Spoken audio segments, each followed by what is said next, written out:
So these statements we are receiving here are not adding to anything. So something needs to be done. And that's something I heard the president say, that the government is broke, is unable to pay, and therefore is unable to pay and therefore won't pay. Honorable Speaker, he also advised that Kenyans, including doctors, must now start to live within their means. Fair enough, Honorable Speaker. But even as we say so, what are we doing to ensure that these doctors leave the streets? They have now come to actually blockade Parliament. You don't know what else will happen next, Honorable Speaker. As we speak, I'm hearing that other Kenyans are planning to join them. Honorable Speaker, there's no idle threat. Other Kenyans are actually planning now to join the doctors on the streets. Unless something happens and we can persuade the doctors to leave the streets and go back to the hospitals, Honorable Speaker, these statements will just remain statements. Honorable Speaker, this issue, I was talking to my friend, Honorable Dr. Nikal, who is a veteran medical doctor. Honorable Speaker, I'm even surprised that those who are in charge of the health ministry are unable to differentiate between medical students and intern doctors. Honorable Speaker. Honorable Speaker, I have been advised, I'm a layman when it comes to health issues. I have been advised, and I've got every reason to believe the advice have been given. Honorable Speaker, intern doctors are not just students. These are people who have done 6 years in university, have actually graduated. As you know, doctors don't just graduate with one degree. They graduate with a degree on medicine and also surgery. So it's a twin degree that they get after 6 hard years in campus. These are people who you cannot treat as any other ordinary interns we see in the job market here. So I suppose that unless something is done. There's a point of order on I. Yes, Bukosa. Thank you, Honorable Speaker. Honorable Speaker, when we talk about medical officer intern, it is true that you've been in the university for 6 years. But architects have also been in university for 5 years, 6 years, engineers 5 years, and all of them after graduation, all of them graduate, then they can become interns, even engineers. So is the doctors. They have graduated, even lawyers graduate and they become interns. So internship is part of the training. Yeah, it is part of the training. And when you graduate as a doctor now, that you are going as an intern, you are under supervision by a senior doctor. After your 1 year of training under the doctor, if you don't qualify, because there is another qualification, I have to sign you that you are now fit to treat any other person. If I feel you are not fit to treat any other person, then I'll make you repeat again until I'm satisfied that you can treat somebody confidently and professionally without supervision. So this is part of the training. And I think we should not, and you see, we have those who are doing postgraduate, they are postgraduate students, also called registrars. So there is nothing, even when you are doing a PhD, you are a PhD student, there is nothing different from that. It's a training. What I also wanted to, Honorable, to correct the minority leader, is that Parliament prosecutes its activities through committees. We've already presented to the Petitions Committee, but we feel as Health Committee of the National Assembly, together with the Health Committee of the Senate, we can still prosecute some of the issues that might not have been addressed. And we seek permission from the Speaker to sit tomorrow. But unfortunately, tomorrow is a public holiday. So we've already requested the Speaker that we sit on Tuesday next week, which has been, because where else can you be able to sit? Because once you reschedule the meeting, you have to inform those institutions. Ideally, it's supposed to take 7 days, as per our standing orders. But we've requested for a special sitting to be done on Tuesday. And this has to be between the two houses, the National Assembly and the Senate. Wandai, wind up. 1 Okay, minute. Honorable Speaker, I hear the Honorable Chairman of the committee, also an accomplished medical doctor. But all that Honorable Pukose is saying, Honorable Speaker, with all due respect, is pure academics. It's academic because as we speak, we know for sure that even the 70,000 shillings you are offering the intern doctors is not in the collective bargaining agreement that was signed between the doctors and the government way back in 2017. That CBA has not been waived as we speak. So what is the government doing? Either to honor the CBA in letter and spirit or review it with the concurrence of the doctors. That is how labor issues are addressed, Honorable Speaker, the world over. So what we are being needed to hear is mere academic.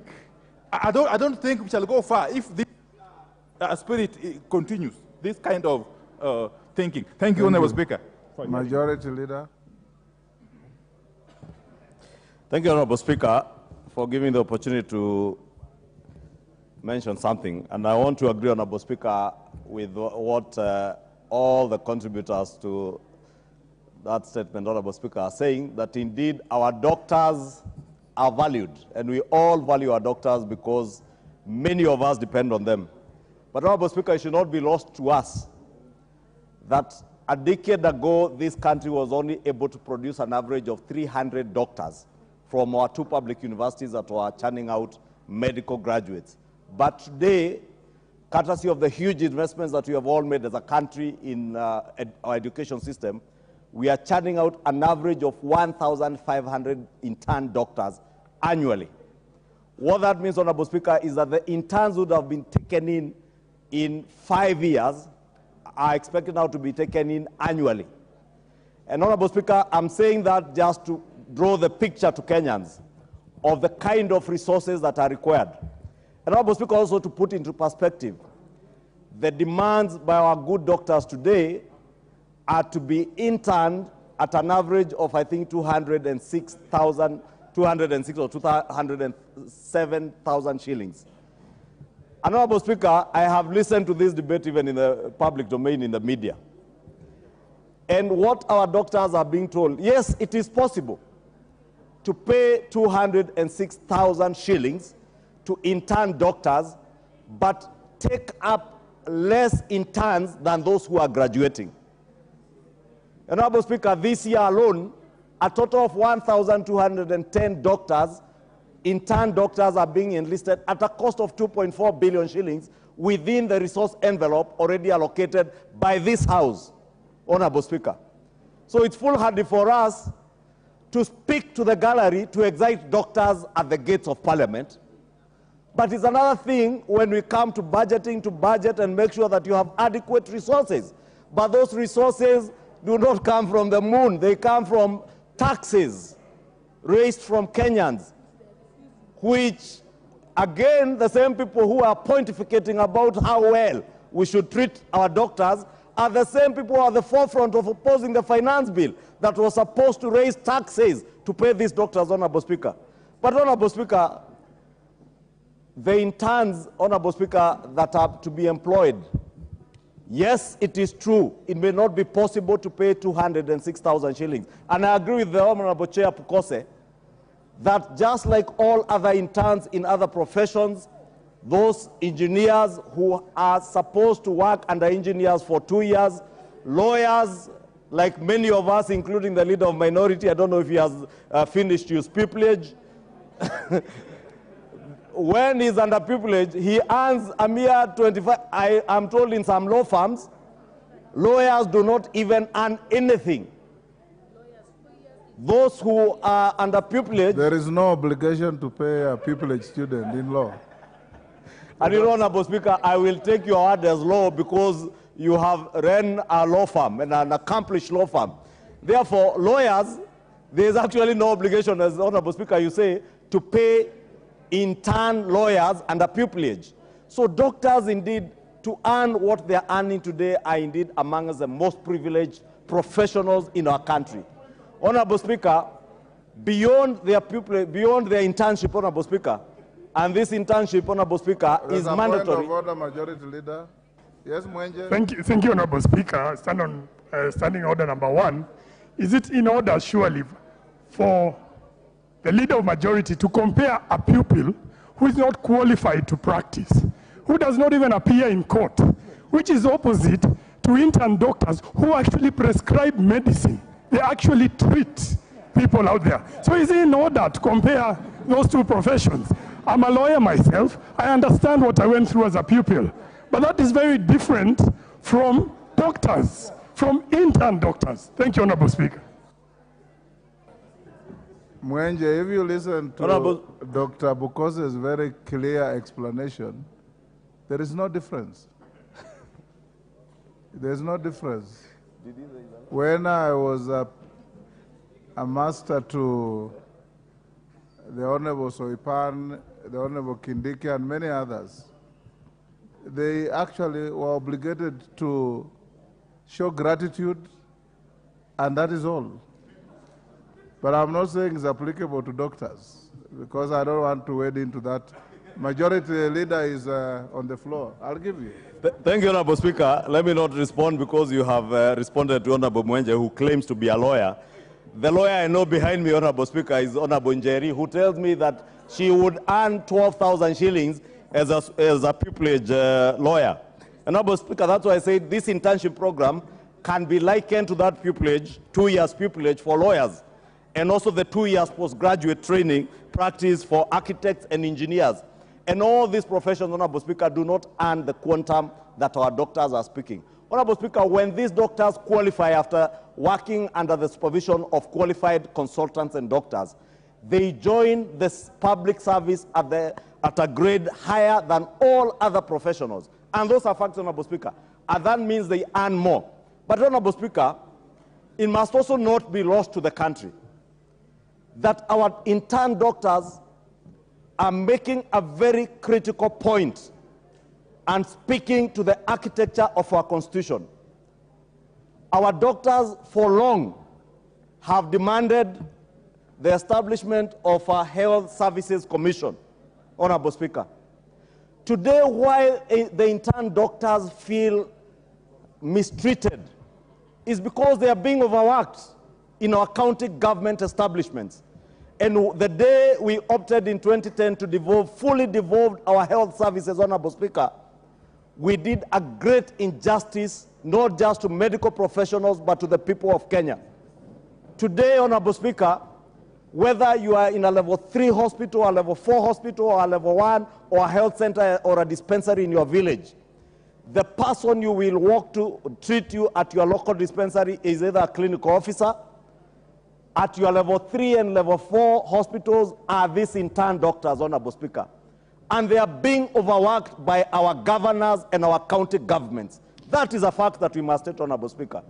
And therefore, the Council of Governors, Honorable Speaker, must come out and take their position, their rightful position in ensuring that hospitals within our country and within their respective counties, first, they have qualified doctors, and 2, that the intern doctors who work in those hospitals are not overworked.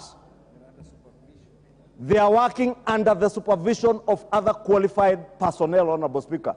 Because, Honorable Speaker, today, facts are different. That intern doctors are actually the ones running our county hospitals across the country without exception. Yes. And those are facts, Honorable Speaker. They are carrying out surgeries, Honorable Speaker, without the supervision of qualified personnel. And therefore, these are issues, Honorable Speaker, that must not be left at the altar of the national government, but our Council of Governors and county governments must also take their rightful position, Honorable Speaker, because now this thing has been made to look like it is a question of the national government to deal with alone. Why it has become such a problem is because our health care is decaying and rotting under the hands of our county governments. Yes. If you read all our audit reports, all the Auditor General's reports, Honorable Speaker, including those from my own county in Kiambu, billions of shillings are being lost and pilfered by governors who have no regard to either the medical professionals or indeed any other professionals working in our county governments. But Honorable Speaker, because healthcare is a matter so dear to all of us, Honorable Speaker, I would beg and I would call on the striking doctors, whether it's medical interns, whether it is the clinical officers, whether it is the lab technicians, give dialogue a chance. And I say this because, Honorable Speaker, having co-chaired the National Dialogue Committee, I am now an experienced chair in matters dialogue. And I can tell them dialogue does work. But dialogue will not work from the streets. Dialogue will work from your boardrooms at the Ministry of Health, yes, not at the gates of Parliament. Stop blocking parliamentarians from coming to speak on your behalf. We are here to speak on your behalf. They shouldn't block the Honorable Njeri or the Honorable Marianne Keitany from accessing the gates of Parliament. Or indeed the leader of minority who was coming, or he joined them to address them. Honorable Speaker, we should, let me say, we empathize with them, but we also want to appeal to our medical professionals that as we deal with the challenges that are there in our country, they are part and parcel of our nation. Any patient that we lose during this strike will never recover, will never get back their life. Therefore, I want to appeal to them to get back to work. And those interns whose letters are already with their governors, please, medical interns, go pick up your letters and get back to work. Thank you, Honorable Speaker. Dr. Nyikal. Honorable members, you know, this was a progress or interim report on a petition. After Dr. Nyikal, we'll move to something else. Thank you, Mr. Speaker, for giving this opportunity. I feel sad that in this country... Prosecute your views quickly, you have 3 minutes. That in this country, when the lives of ordinary people is concerned, we speak without feelings. 2 days ago, a 2-year-old child died literally in my house, having gone to hospital for 2 days and not seen. Mr. Speaker, what we are seeing is a symptom of the problem of the health systems. We are dealing with human resource. We have this problem. We are dealing with supplies. We have problems in Kemsa, you have heard them. We are dealing with financing. You know we are having problems there. Mr. Speaker, here, what we are dealing with is basically the definition of the human resource we have.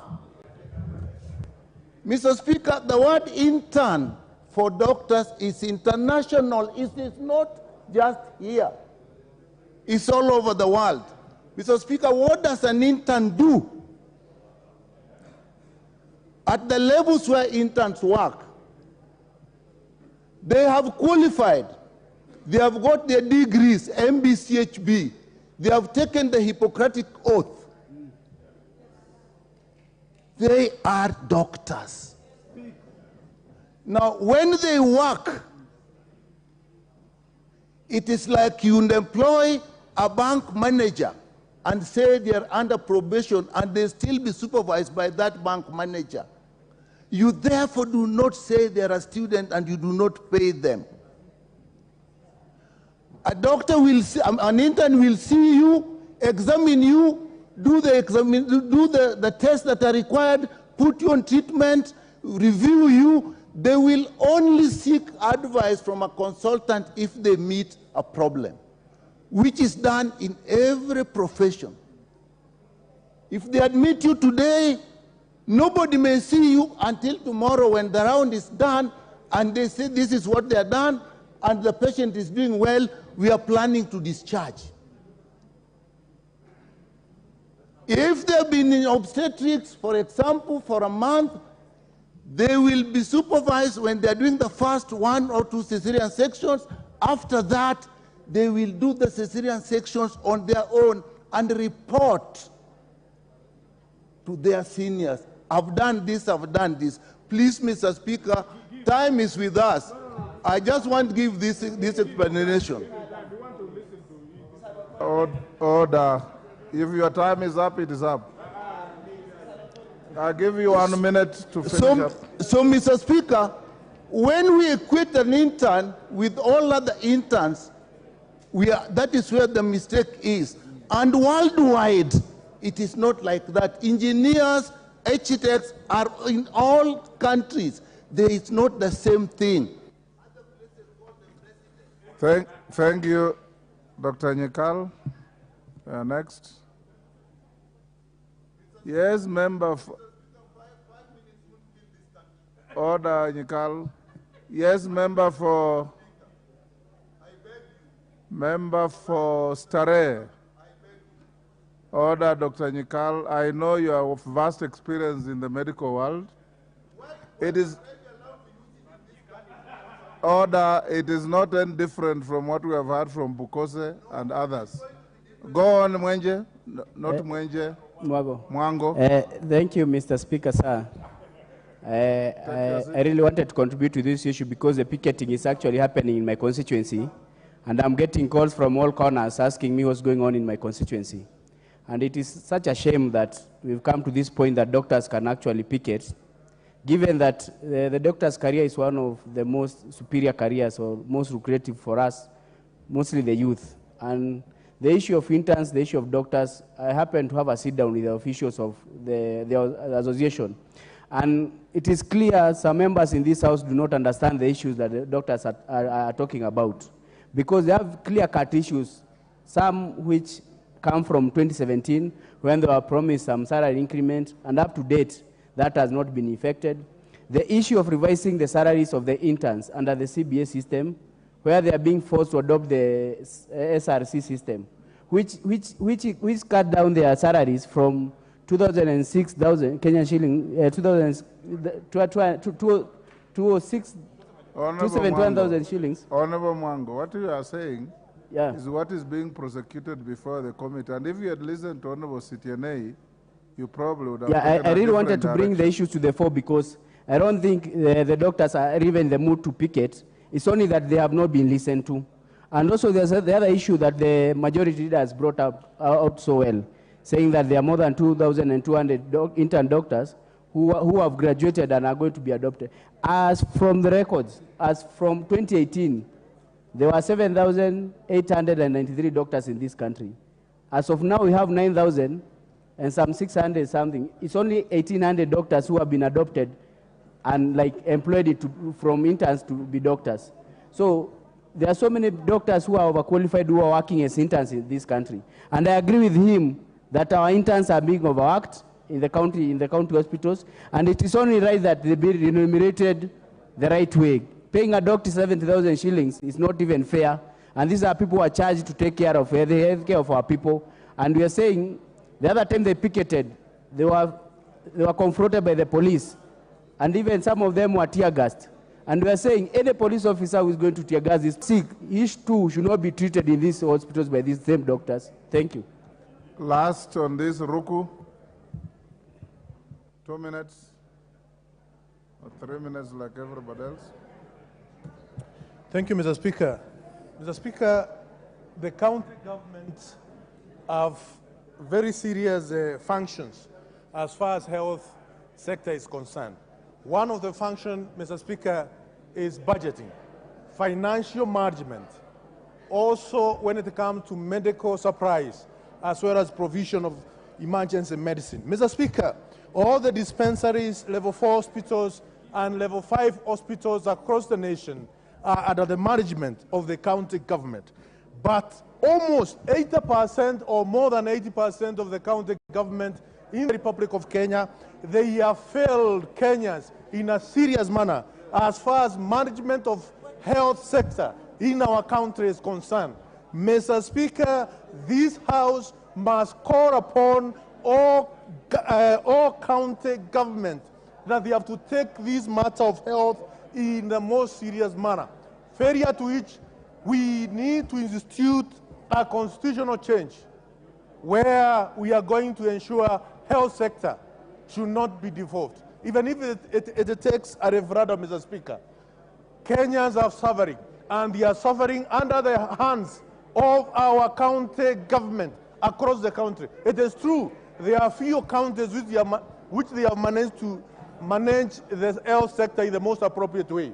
We have a few of them, 4 or so counties, but the rest is pathetic. If you go to Kenyatta Hospital, it's level 6 hospital.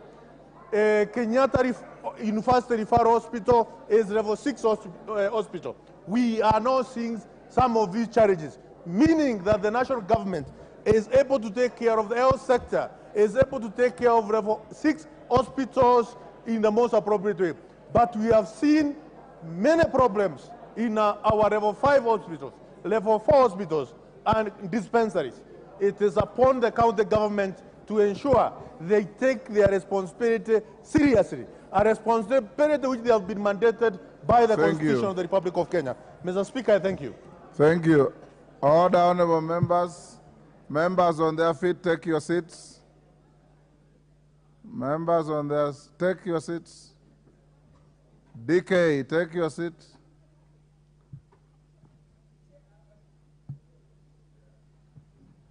Thank you. Honorable members, we'll go back to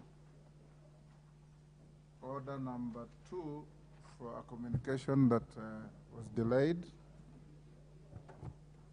Honorable members, I wish to welcome you back to the House after the short recess, which coincided with the observance of the Easter period for Christians and Ramadan for the Muslims.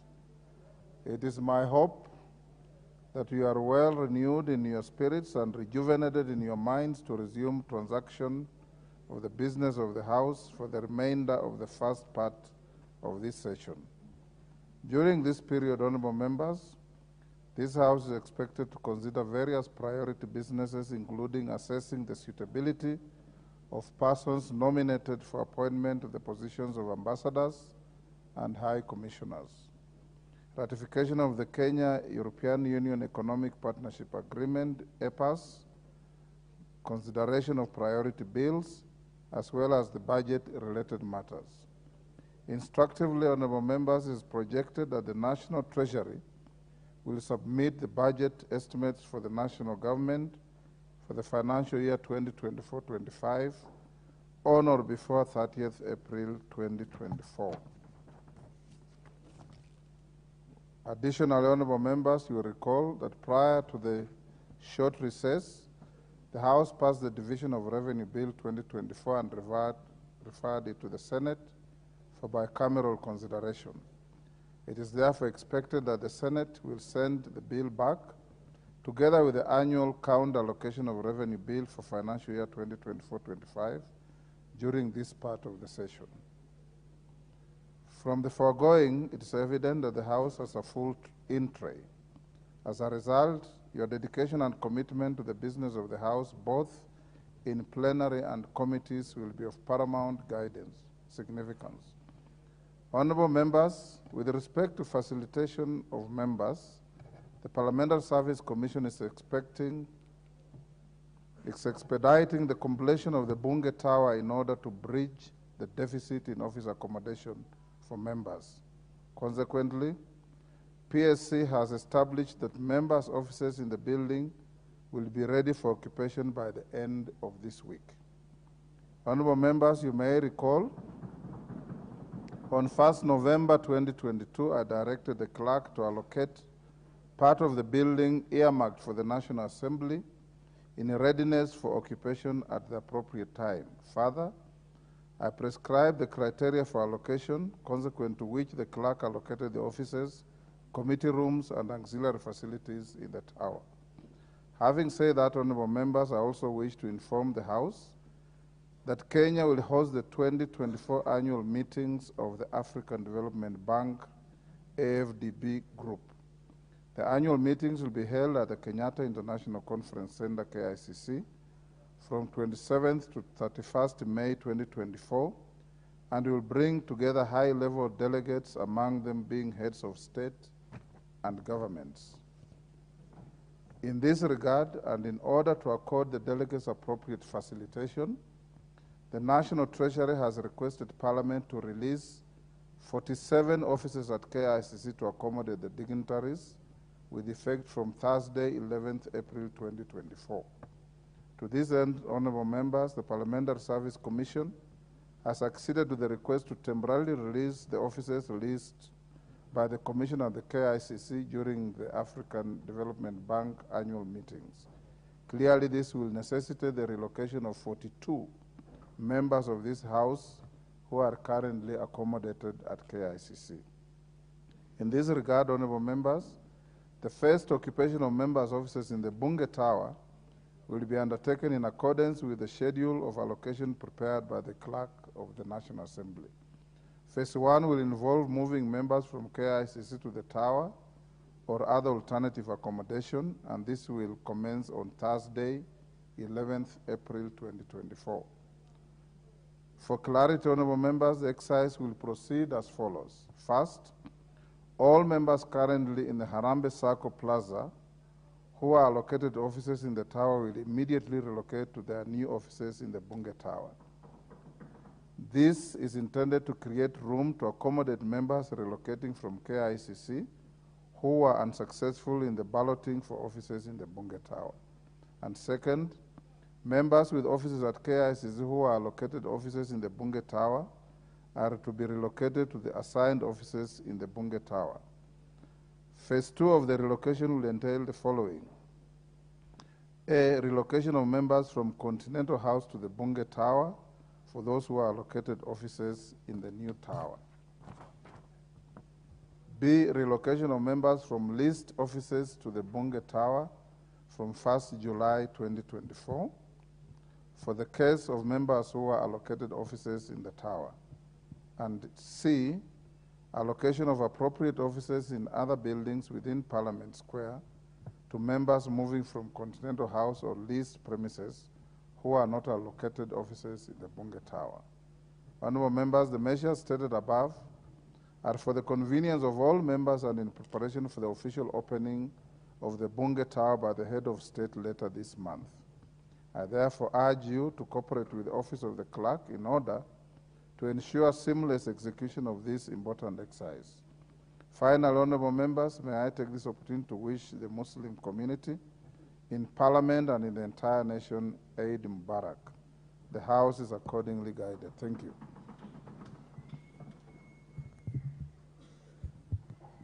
And members, Musisumbue Clerk, if you are located an office and you are in KICC, you have to move by Thursday, day after tomorrow, because the Treasury is taking those offices to prepare for the ADB meeting that I've just mentioned. Please cooperate with the Office of the Clerk, and in a very short time to come, Bunge Tower will be opened officially, and we hope to move as many of members from both houses to that tower. Thank you.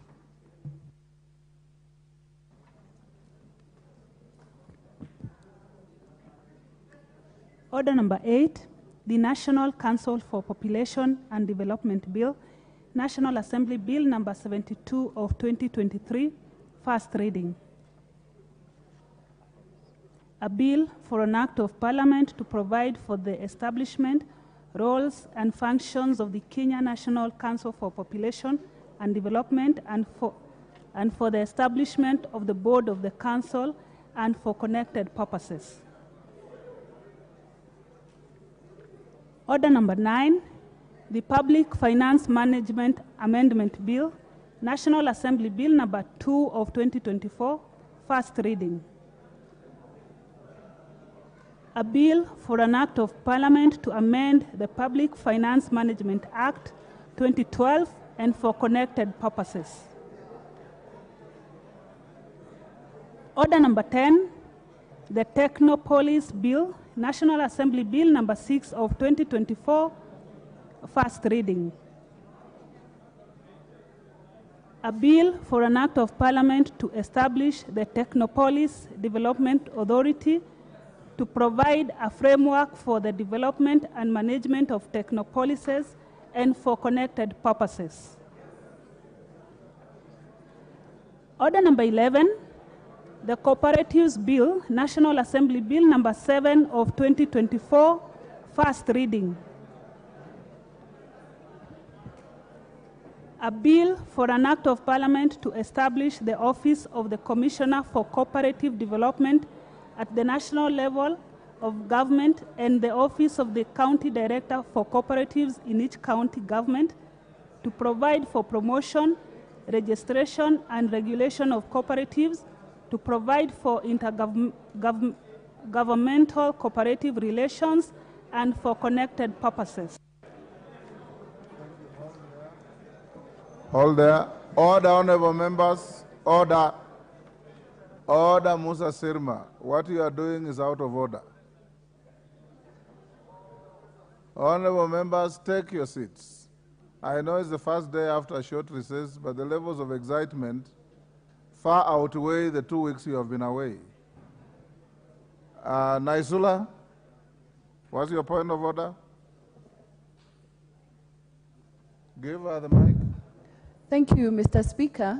Unless I did not hear clearly, but having listened to Honorable Sitene of Tarbo and the weighty matter that she presented on the petition, Mr. Speaker, she was requesting for more time for them to complete the petition.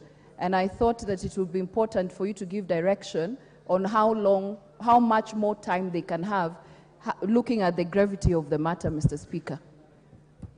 Thank you, Naisula. I should have given you time at that time, but there was a lot of loud consultations. Honorable Sitiene, are you in the House? The way I understood it, Naisula, is Dr. Bukosi said I have permitted them actually to meet tomorrow, which has turned out to be a public holiday. So for them to invite outsiders to Parliament, our standing orders require 7 days. So they have requested that they'll expedite the invitations to meet on Tuesday. As to the Honorable CTNA, I hope that by the close of next week or a week after, we'll mention the matter. They will have concluded what they are doing to bring a report to the House. I know that that committee has a lot of backlog, but I was briefed today that they have improved and increased their speed in processing petitions in a manner that is unprecedented, and they are churning out reports that will be coming to the House. So members who have presented petitions on behalf of other Kenyans, when those reports come, you know we are not obligated to debate them. You need to go through them, and if there are any issues you wish to raise, you bring it to the attention of the Speaker, and I'll accommodate you. Thank you. Before we call the next order, honorable members, allow me to acknowledge the following in the public gallery: EAPC church pastors from Runyenjes in Embu, and Koiwa Central Secondary School from Konoin in Bomet. I've been requested by the Honorable Karemba to welcome his constituents from Embu. I give you 2 minutes, Honorable Karemba. Thank you, Honorable Speaker, for the opportunity to welcome the clergy from the East Africa Pentecostal churches in Kenya. And I am very delighted, Honorable Speaker, to have these members of the clergy here, led by one Right Reverend Bishop John Jeru, who was once my Sunday school teacher, but has now become the general overseer of the church. Honorable Speaker, they have come at a time when we are having a doctor's strike, and their entry to Parliament has been obstructed. So it has taken them a little longer to get to this place. But I am sure, Honorable Speaker, that by them getting in here, things will never be the same again. I know them. I know how much they pray, and they're going to pray over this issue, and I am sure soon and very soon we are going to have a solution to the ongoing doctor strike. So, Honorable Speaker, I wish to thank you for the opportunity to welcome them. They have been very important in the service to humanity, and we have partnered with them long enough to offer services to our people, and we meet every so often to ensure that our people are properly taken care of, both spiritually and also politically. So thank you, Honorable Speaker. Thank you, Honorable Karemba. Next order. Order number 12, the National Disaster Risk Management Bill, National Assembly Bill number 24 of 2023, second reading, resumption of debate. Honorable members, is Honorable Andrew Okwome in the House?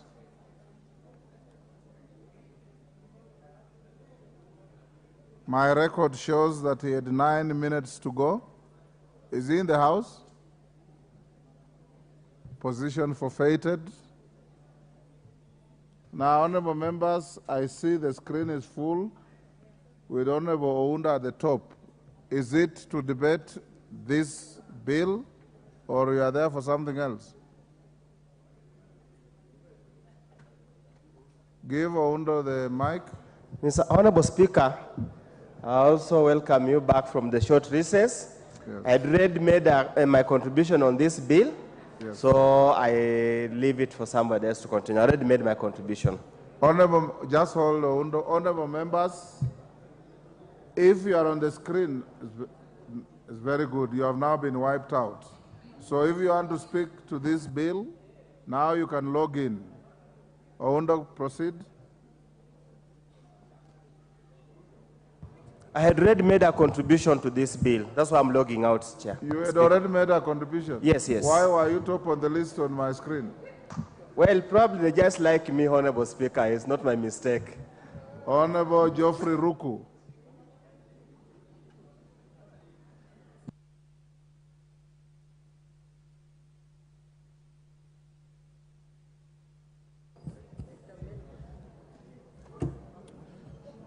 Thank you, Honorable Speaker. I rise to contribute or to support this bill as far as the National Disaster Risk Management Bill is concerned. Mr. Speaker, we realize this country has witnessed a number of disasters, and one of the problems which we have always faced when we have a national disaster is mobilization of resources to mitigate deadly outcomes. And mostly we have disasters such as drought. At the moment we are witnessing France as well as terror attacks. So this bill will seek to ensure we extend mobilization of resources so that in case of drought, many families and lives are not lost. In case of France, we ensure there is immediate mobilization of resources to take care of France. Also, we have seen terror attacks in this country, but we are fortunate enough at the moment we have stayed for quite a number of years without any terror attack. And we thank our security agencies for the good work they are doing. But in case of a terror attack, Mr. Speaker, we need a proper law in place to ensure there is quick mobilization of resources to ensure it is well taken care of. Also, Mr. Speaker, the formalization of ensuring there's proper public-private partnership in case of a disaster.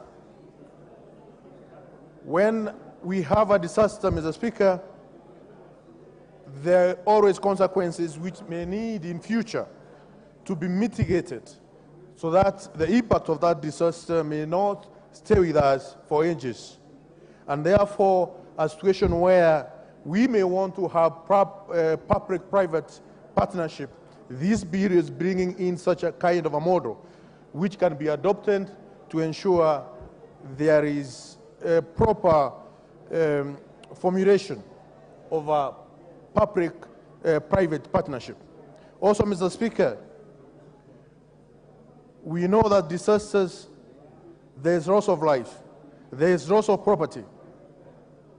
This bill will ensure that there will be less, or there will be reduction of loss of life and property occasioned by disasters such as floods, such as drought, and such as a terror attack.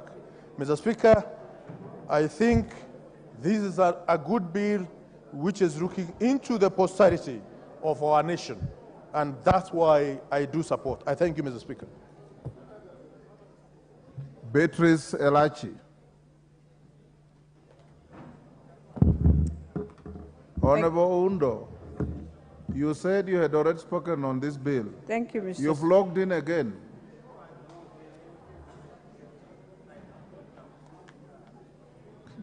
Thank you, Mr. Speaker. Mr. Speaker, I also rise to support this bill.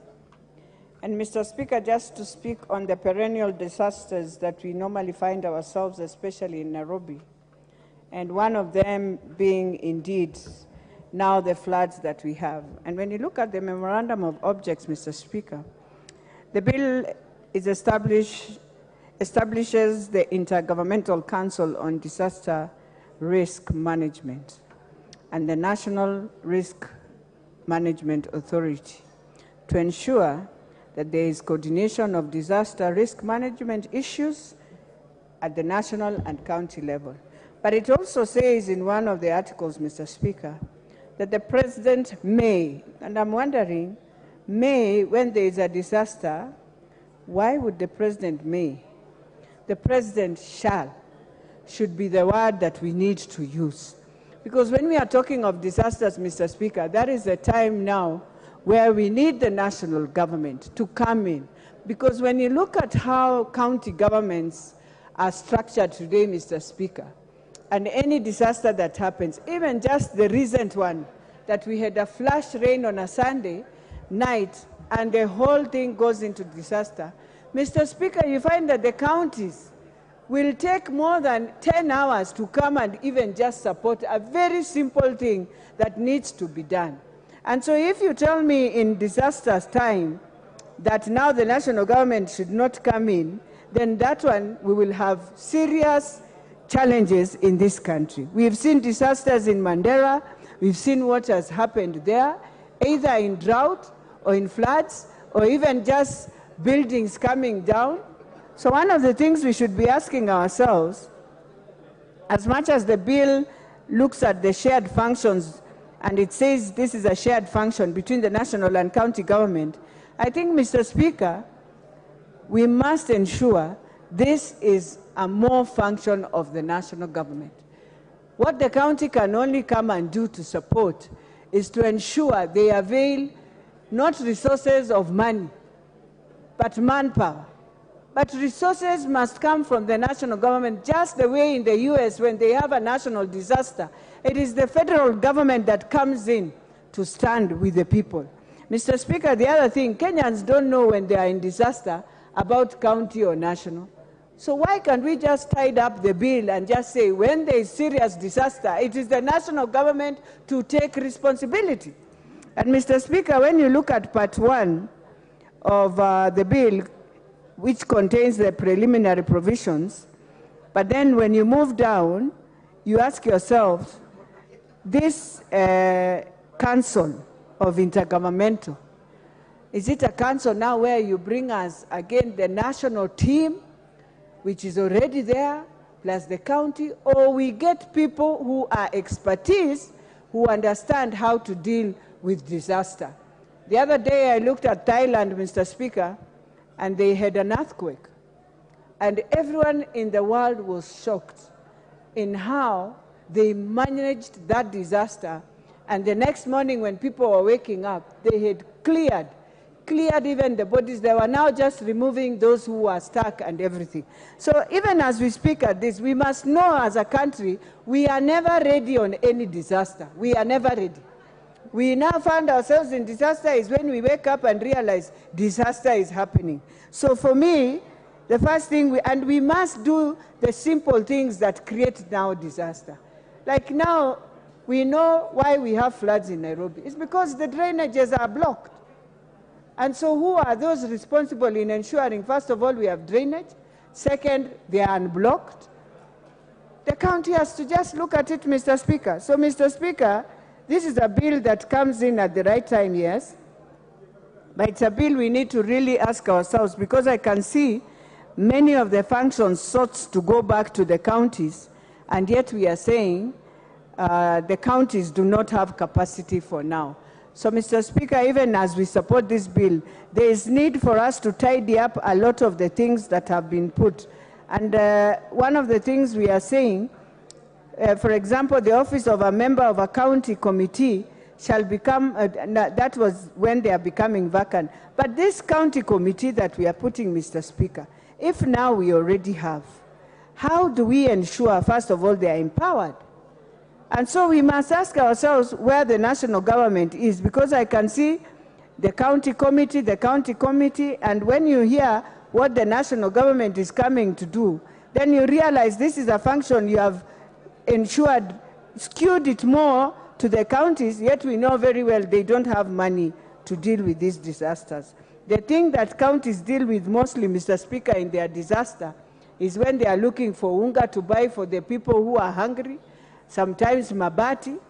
But these tough things that come, and God forbid, the way we are doing all these things in Nairobi, the housing and all that, if anything happens, and with this rain, the way it is raining every day, Mr. Speaker, we have to be very serious when we are saying we want this function to be with the county. So for me, Mr. Speaker, I propose that when we come to really the committee of the whole, we need to look at how do we tighten up and ensure the national government takes control of more of these disasters than the county governments. With those few remarks, Mr. Speaker, I beg to support.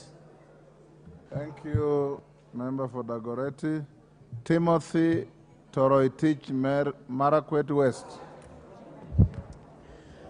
Thank you, Honorable Speaker, for giving me an opportunity to contribute on this very important motion on national disaster, bill on national disaster risk management.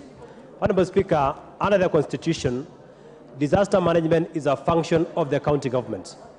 But Honorable Speaker, if you read the fourth schedule, it suggests that this function is a shared function. And Honorable Speaker, it is prudent that we set up a proper legal and institutional framework to manage disaster in this country. Honorable Speaker, whenever there is disaster in this country, what normally happens is that the county government allocates money. The national government allocates money to the county governments, but this money has never been utilized to meet its intended purpose. Honorable Speaker, the formation of the formation of what you call intergovernmental council to be able to oversee the funds that have been channeled to the county government is, for me, a fundamental way of solving issues of disaster in this country.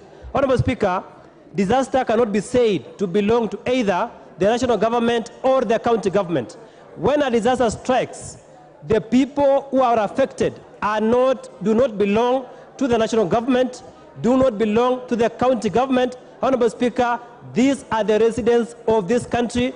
They are those who occupy Kenya, and therefore, the national government and the county government must be able to sit down and be able to resolve the challenges faced by people without selecting whether it is a national government or a county government. Honorable Speaker, what is happening now is that this matter, the issues of disasters in this country, as we speak, is purely the purpose of a county government. Honorable Speaker, in my opinion, when it comes to the review of our constitution, which must ultimately come in the near future, this function should and must be transferred fully to the national government. Honorable Speaker, in this country, under Article 91 of the Constitution, the county governments are charged with making laws in certain devolved functions. But, Honorable Speaker, there is a problem because of what you call cross-border legislations. Honorable Speaker, since this matter is devolved, you find that already 47 county governments have made various legislations which sometimes are conflicting. Honorable Speaker, we must have a cross-border legislation. Honorable Speaker, the only way which you can have a cross-county legislation is establishing a national legal framework, which we are doing today, so that we provide a uniform legislation that guides the 47 county governments. Honorable Speaker, we have a challenge in this country in terms of conflict of legislations that are being channeled by county assemblies for the reason that certain functions are devolved.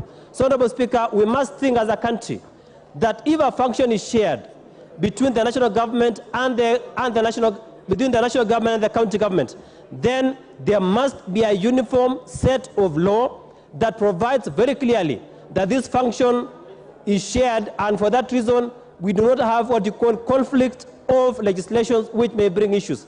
Honorable Speaker, we have challenges. For example, I had a chance to work in the county government, in the county assembly of Elgeyo Marakwet. Honorable Speaker, I am one of the drafters of the Elgeyo Marakwet County Assembly legislation on disaster management. But, Honorable Speaker, as I was drafting that legislation, I realized that there was a problem, because where I was as the legal counsel acting for the county assembly of Elgeyo Marakwet at that time, I realized that my neighboring county, which is Uasin Gishu County government, had also had a similar legislation on the issue of disaster.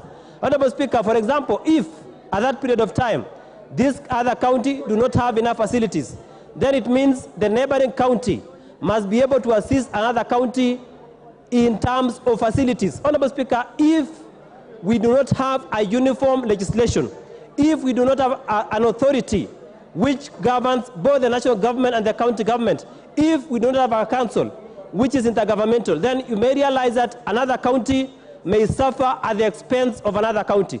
So, Honorable Speaker, I rise, I support this legislation, and pray that this authority that has been established will serve its intended purpose as was envisaged, as was provided for in the Constitution. Finally, Honorable Speaker, I have read the functions of this particular intergovernmental council, which has been provided under Clause 6 of the bill. Honorable Speaker, one of the functions of this intergovernmental council is to advise and make recommendations to the cabinet and the summit. Honorable Speaker, whenever there is an emergency, whenever there is a disaster, the cabinet must be notified and shall be notified by this council, so that county governments, whenever there is a disaster in a particular county, the county governments cannot make decisions without involving the national government. For me, Honorable Speaker, that is a plus. Honorable Speaker, number two, also, this intergovernmental council shall be able to provide policy direction and approve plans on all activities related to disaster risk management. Honorable Speaker, as I have said, the disaster cannot belong to a particular county. When a disaster strikes, it affects our citizens. It affects Kenyans.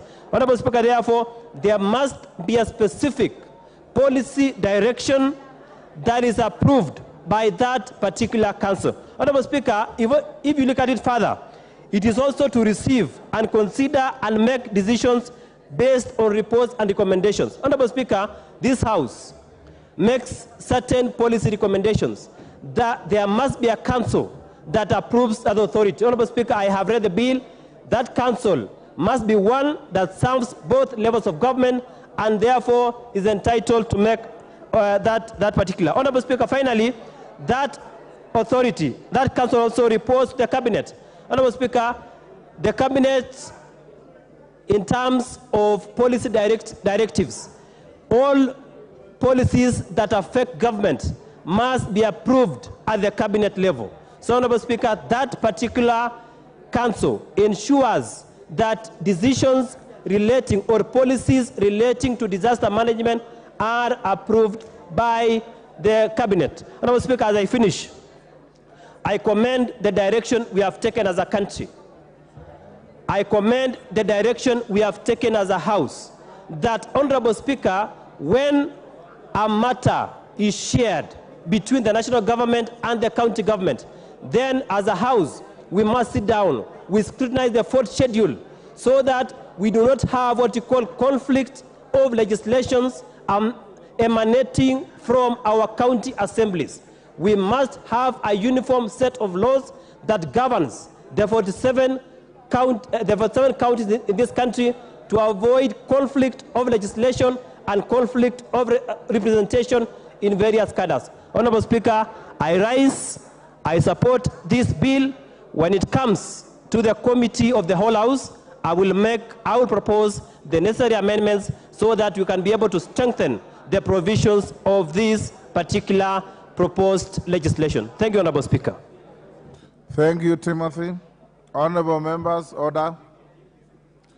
Before I give the next speaker, allow me to recognize in the speakers and public gallery students and I believe with teachers from Ogande Girls High School, Homa Bay Town in Homa Bay.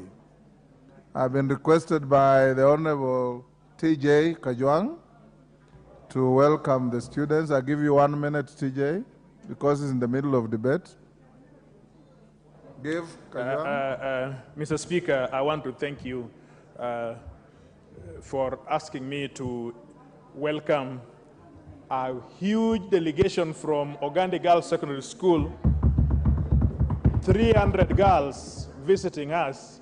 We have had delegations of students visiting us, but we have not had 300 students coming in one delegation.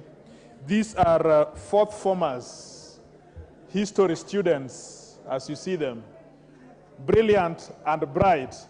And on behalf of their member, Honorable George Opondo Kaloma, I want to welcome them to this house, that they have an opportunity to see the Speaker himself and the House as assembled.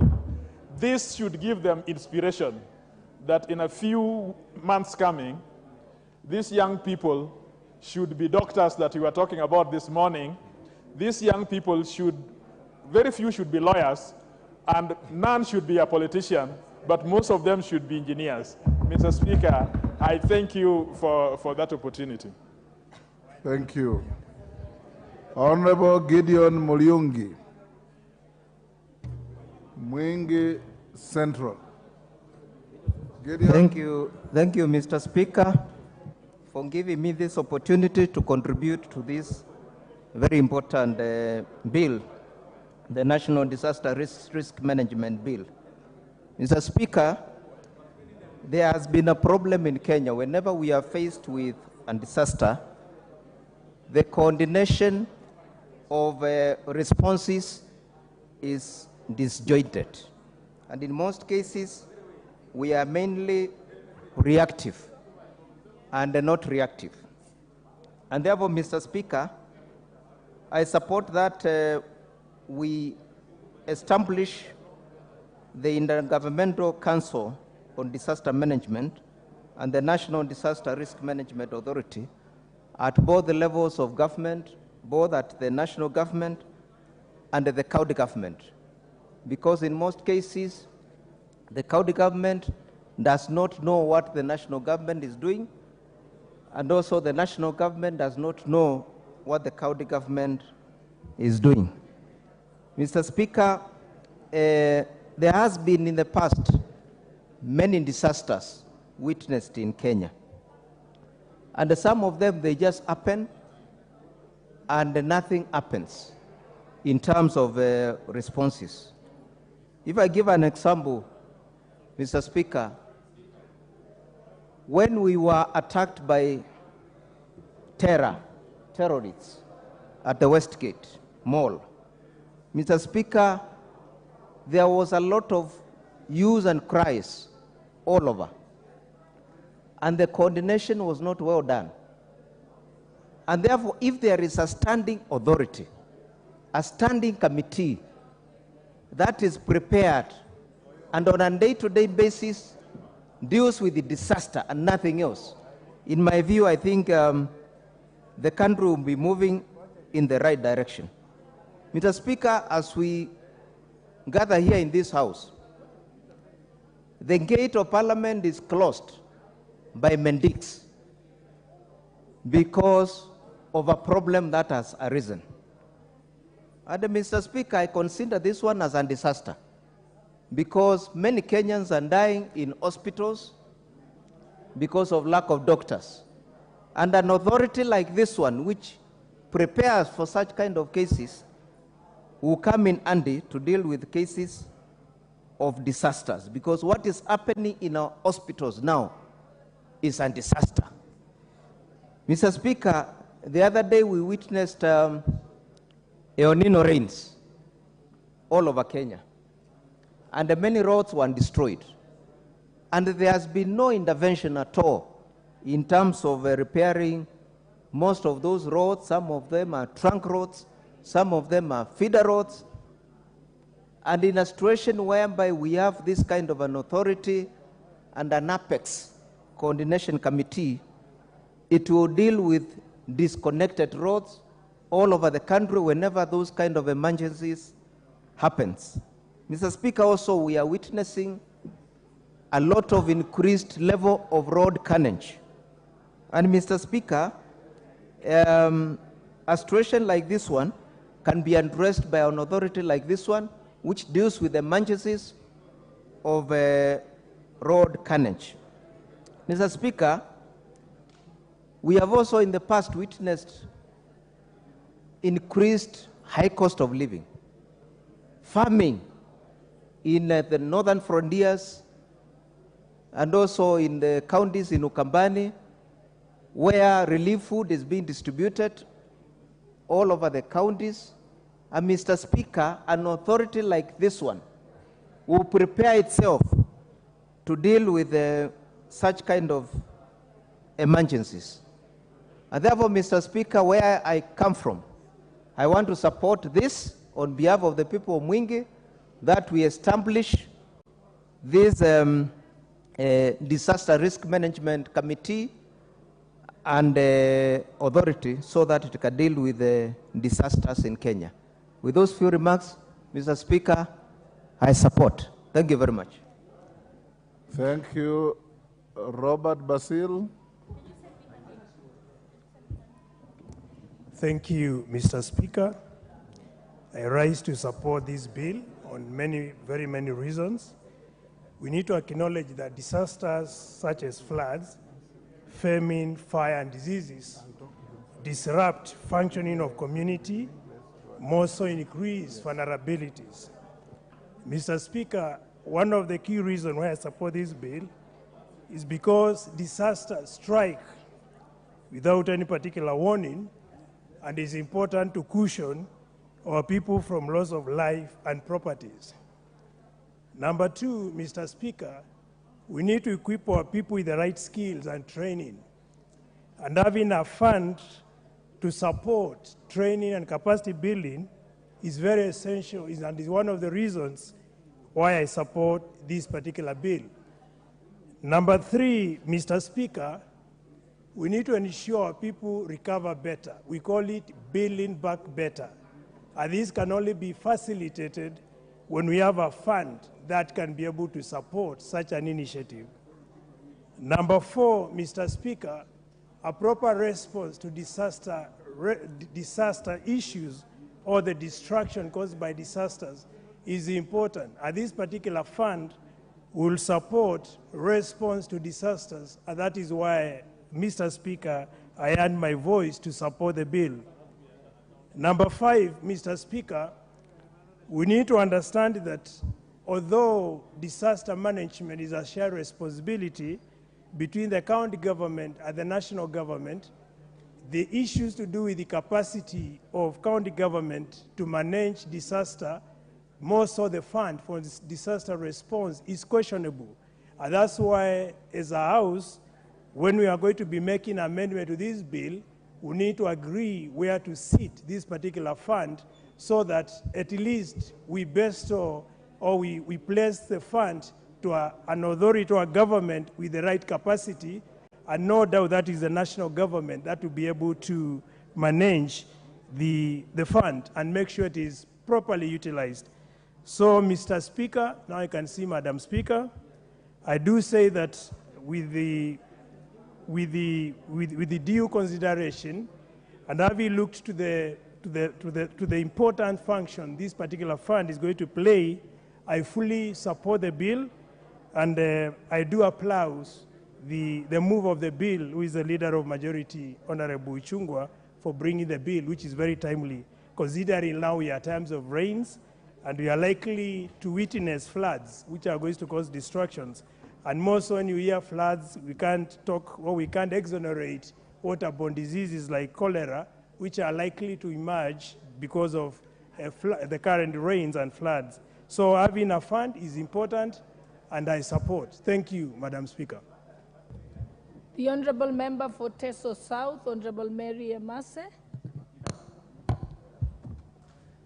Thank you, Madam Speaker, for the opportunity to contribute to this bill. Madam Speaker, this is a very good bill.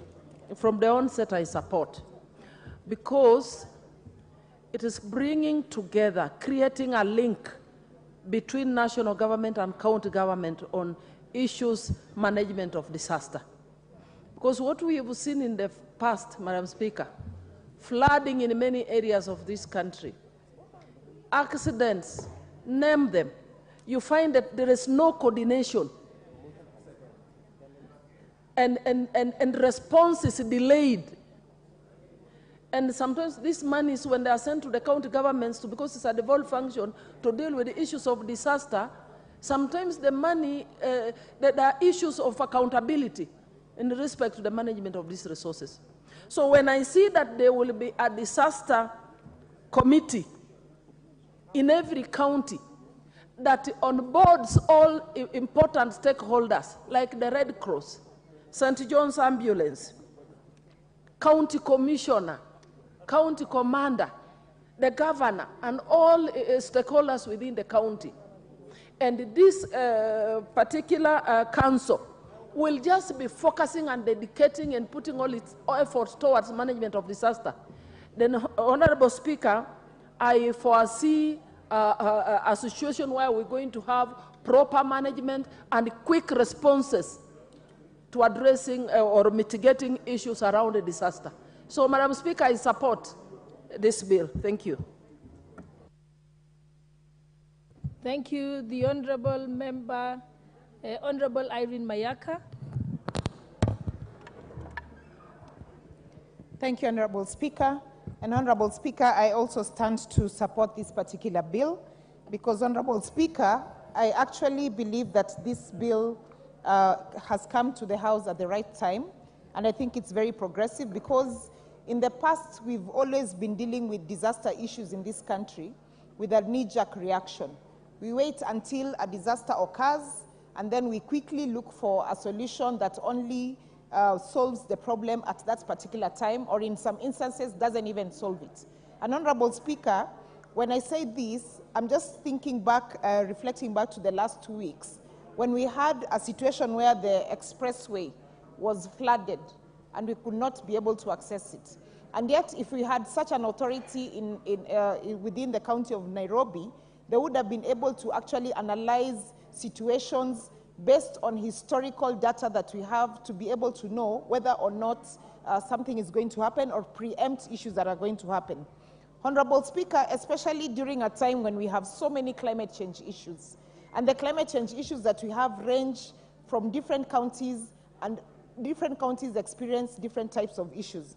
Like, for example, Honourable Speaker, when I speak about my county in Nyamira, the disasters and risk management issues that are in that county would probably be very different from another county like Mombasa. And so having these particular authorities customized to the specific counties is very progressive. And Honourable Speaker, I want to also believe that once this is established, that the people who will be part of these particular authorities will be able to go back into the history of the different types of disasters, the different types of risk associated with the areas that they are they govern, so that they can be able to actually customize them according to their areas. Honourable Speaker, of particular interest for me is Part 3 of the bill, where it talks about classification of disaster plans and electronic information system. And why I like this, Honorable Speaker, is because with time and the fact that we are very much in the technological space, we need to actually customize our bills to be able to bring in an aspect of IT. Because, Honorable Speaker, without data, you will not be able to even have a clear view of what you're dealing with. You need data, Honorable Speaker, for you to be able to even make a comprehensive report and for you to be able to even speak to other people who you want to be able to assist as well. Honorable Speaker, I also like the part that in part 2 of part 3 of the electronic information system, that it also mentions that this data will be accessible to the public. And not only that, but that also they will ensure that Data Protection Act of 2019 is taken into consideration. Because, Honorable Speaker, again, for as much as we want our people to be able to access data, we must also safeguard them. But in having said that, we cannot safeguard ourselves too much to an extent that we are stifling innovation. And, Honorable Speaker, I'd just like to throw a spanner in the works in terms of this particular bill, because I've gone through it, but I've not seen any aspect of AI. And what I'm talking about, Honorable Speaker, is, for example, the current issue we have with our fertilizer.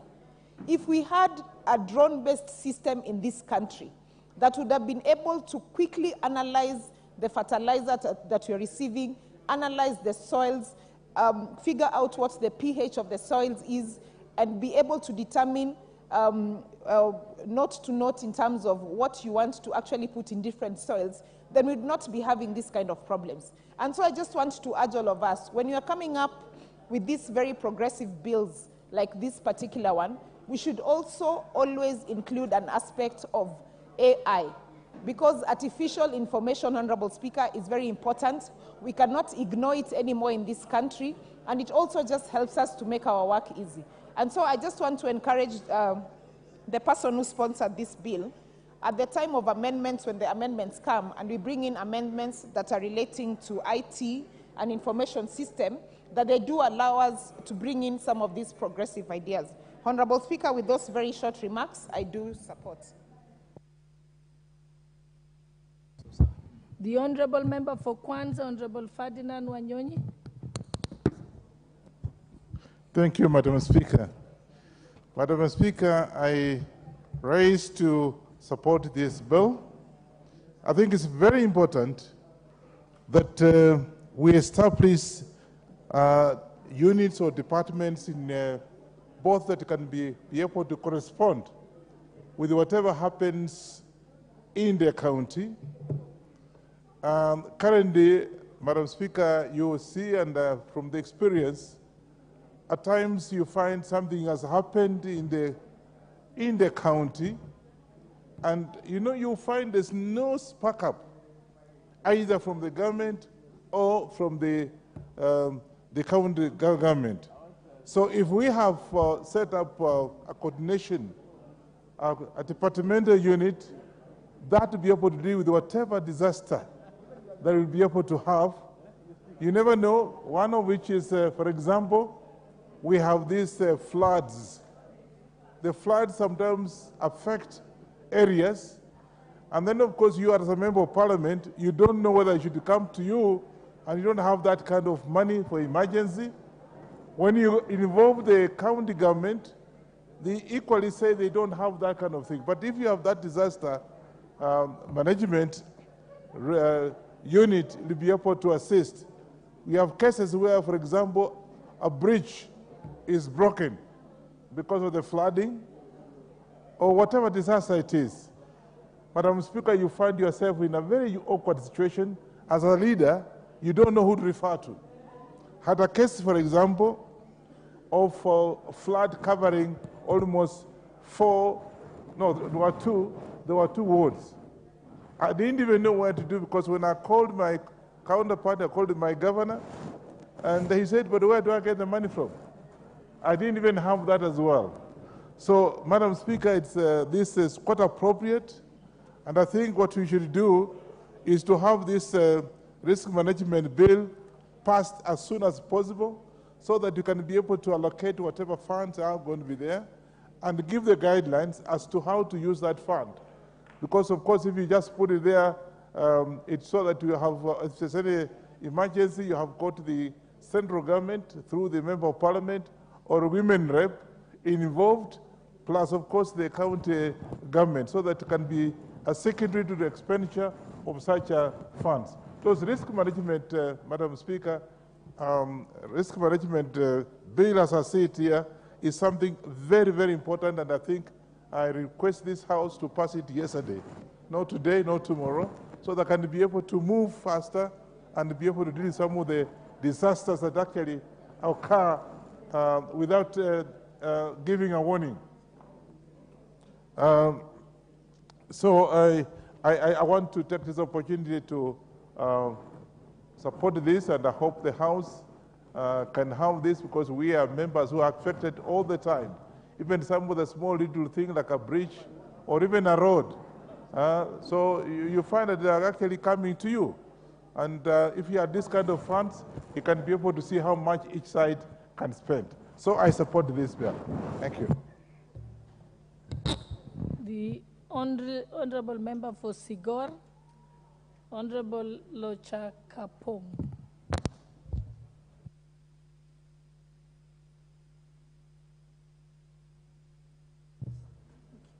Oh, yes, yes, I'm told you're the mover, but you have your card, so you can actually, yeah, pull it out. Okay, thank you. The Honorable Edith Nyenze, member for Kitui West. Speaker, I would like to contribute to the next one. Thank you. The Honorable Member for Kisumu, Honorable Shakil Shabir. Madam, I'm actually beaten. I was just trying to log in, so I'll be excused, please. I don't have a contribution at this moment. The Honorable Member for Vihiga, Honorable Beatrice Adagala. Thank you, Madam Speaker, for giving me this opportunity to also contribute on this bill. On the onset, Madam Speaker, I will support this bill before I even talk, because it has come at the right time, whereby we have several emergencies that take place in the country, and especially our counties. You'll find, like my county, there is a disaster, a school has burnt down, or anything like in the gold mines, they rush to the county woman MP looking for money to sponsor those kind of disasters. And Madam Speaker, in our kitty, as you all know, the women rep have no money to go towards such disasters. Like there was a case in one of the wards whereby the rains caused havoc, so many houses were blown away, and people look at you as the county woman rep to go and give money for those kind of calamities, which we cannot afford to bear, Madam Speaker. So I think if this can be put into consideration, and also the county government plus the national government, we put our efforts together so that when we have a kit for this kind of disaster when it happens. Like right now, you are seeing floods all over, houses are being swept, and now we have it very rough as members of parliament, and especially the women reps, because everybody, when houses are swept, everybody tells the people, the women rep can do that, and the county governments, the governors keep quiet. So it means that we are not prepared as a county or a country for this kind of disaster. So this bill may cure what is needed, Madam Speaker, and I'm very sure I will support this with all my strength. We want to see something put into place and which can be managed very well, not like that scenario of where we were hearing of money being put aside for El Nino. You hear blame games here and there. Measures should be put in place whereby this fund, once it's been set aside, can be handled by a certain committee which can really assist, Madam Speaker. And if this is done, it will really assist us. Schools that get burnt all the time, floods that come all the time, the wind that blow away houses, because I'm very much affected, because when this happens, they always send to the women rep to get in charge, to take care of such incidents, and we don't have funds for that. So, Madam Speaker, I really support this bill, and I support it. Thank you. The Honorable Naomi Wako, member for Marsabit. Thank you, Madam Speaker, for allowing me to add my voice to this very important bill.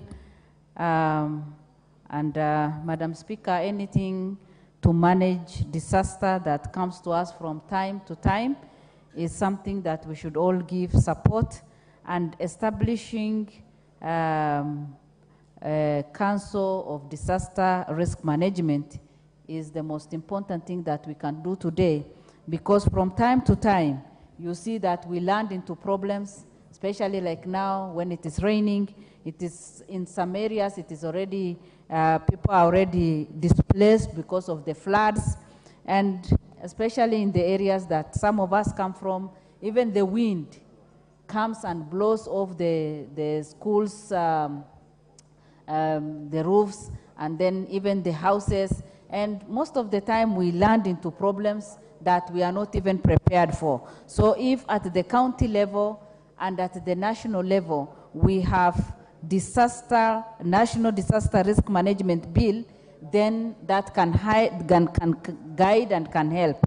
Many are the times that we even lose people because of the disasters in different ways. The fire, you know, sometimes some people can experience fire and they lose their homes, they lose their properties, and they lose even their lives. So the best thing that can help us is to have this bill in place so that we can be able to manage that. I support the bill because of composition of the board members, the qualified people who are to be there, so that in any board, then we have qualified people, we have people who are well experienced, so that they can hold the offices and have the right thing in place.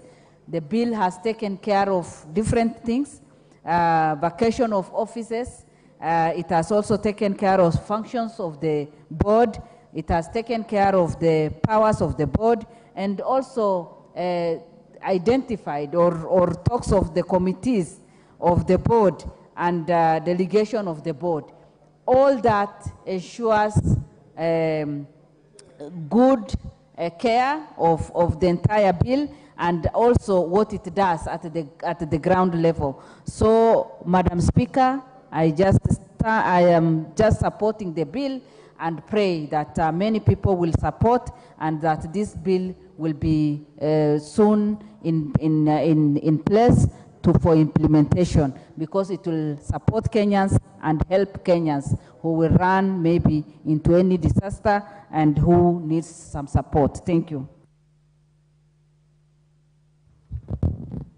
Before we continue, I'm very proud to welcome the students from Little Lambs Primary School from my Naipoi constituency, Uasin Gishu County. You can stamp your feet for them. That's my constituency and the school of former school of my nephew, Brian Boss. You're welcome. On behalf of myself and the rest of Parliament, I welcome you to these proceedings. Thank you. The Honorable Member for Bondo, Honorable Gideon Ochanda.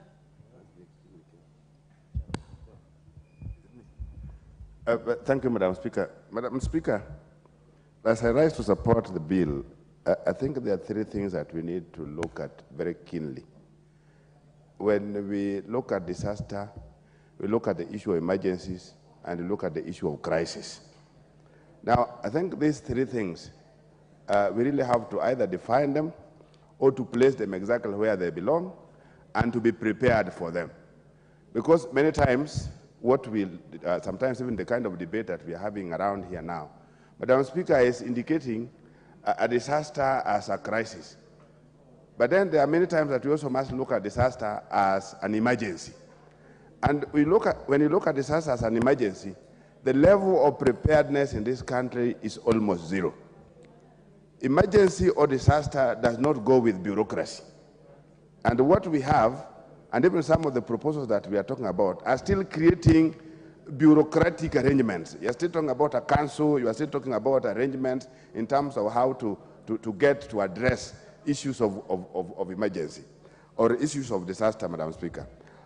So in my view, we have to really rethink as a nation in terms of how we want to look at disaster. There are situations like when you look at the kind of bureaucracy or levels of approvals that you need to respond to a disaster. I think sometimes they are very unnecessary. I remember a situation arose here one time where there were people who were stuck in the lake because of hyacinth. And getting a response, because we wanted a chopper just to airlift some 2 or 3 people. Imagine the guys are stuck in waters and we are told you must write to some disaster committee in Eldoret, or you must write to somebody in charge of the police system for purposes of emergency. For how long do you look at this thing, look at in terms of raising a letter to get to an office, to have a council sit down to approve that this disaster is actually a disaster that requires a response? So, Madam Speaker, we really have to think of this generally. And when we think of it, we must look at the proper definition of these things, because sometimes we are trying to place arrangements for emergencies, yet we don't place arrangements for crises that even we are forewarned. Like when we are talking about disaster in terms of flooding now, these ones we are forewarned. They can't be a disaster anymore. When you are talking about drought, we are many times forewarned. There are signals that are sent. So when we are looking at that, we don't need to look at it as a disaster. We need to look at it in terms of how well are we prepared for purposes of signals. Because that is not really, that's not a disaster in my view. That's a crisis in waiting, and we are forewarned. We are told that no, this is likely to happen. We are now told that rains are going to be with us here until June, for example. The level of preparedness, why do we want the normal bureaucracy to address a crisis? Because these are some of the things that, as we are forewarned, we really now need to put arrangements that can take care of issues of crisis, but not issues of disaster. So, but when you look at a disaster in the direction of an emergency, some of these bureaucracies are unnecessary. We need spot-on reporting system that can respond to when there are emergencies. And I think that's where some of the members, in my view, are either taking disasters to be crises, which you need to prepare, or some are taking disaster as emergencies. But if you look at them as emergencies, we are less prepared as a nation. Emergencies don't need bureaucracy. Emergencies need spot-on responses, and this is a structure that must be placed outside the arrangements for crisis. Crises that we are forewarned, crises that indicators are clearly there that they are going to take place. So those ones require an arrangement that we don't try to put together in terms of disaster management, Madam Speaker. And then again, issues of disaster sometimes require immediate low-level responses. We are constantly talking about national, that we don't need to have a national council. How do you respond to a disaster in a village through a national council? How do you respond to small little disasters that happen in a school or happen in a setup in the communities, and you want to look at a national office, a national agency, or a national bureaucracy to respond to them, Madam Speaker? So in my view, immediately we separate the issues of crisis from disaster and from emergencies is when we'll be establishing proper infrastructure for responding to them, Madam Speaker. Thank you.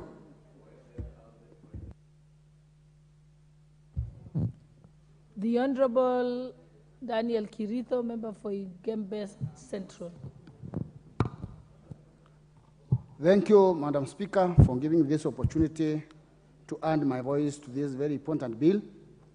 Madam Speaker, the National Disaster Management Authority will be very crucial and very important agency in this country Madam Speaker, the disasters that have been falling in this country have caused us a lot of damages and a lot of losses. Madam Speaker, the main essence of this agency is mostly on prevention. This country has become a country of age, and it will be very embarrassing whereby we are met our pants down by disasters without being prepared. Madam Speaker, for example, the flooding. The country should be prepared and have policies on place and know when the rains will be excess so that you can be in a position even to collect the floods and use that rain in future for other for useful purposes. Madam Speaker, the country cannot afford to be losing year in, year out through these floods.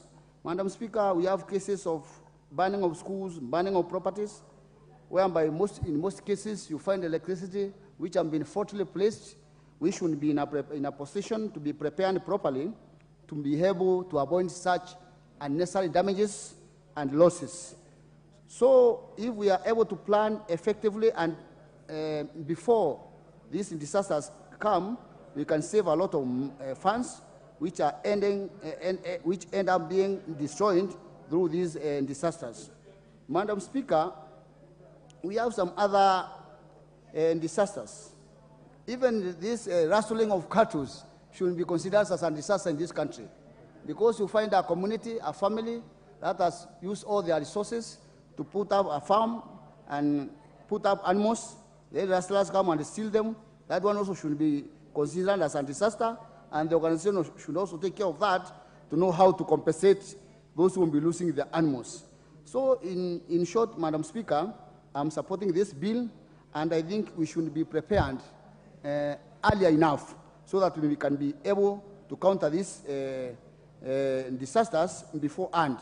And it will be very embarrassing for a country like Kenya, which has gone miles in technology advancement, not to be in a position to detect disasters in time before they strike. And most of these disasters are what?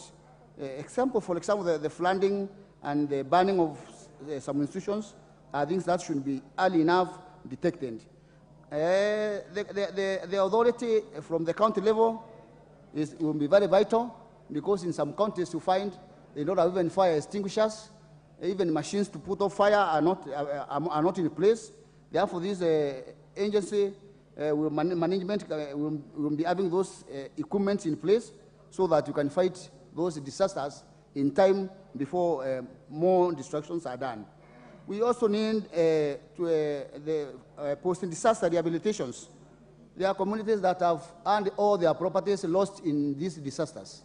We need counseling centers where those who have been affected can be taken through counseling so that they can continue with their lives after the disasters. Because some end up losing everything, they lose their lives. Others end up even hanging themselves after they realize that they've lost everything. So after the post-disaster rehabilitation should be handled properly, whereby you can have counseling centers for the affected members of the community.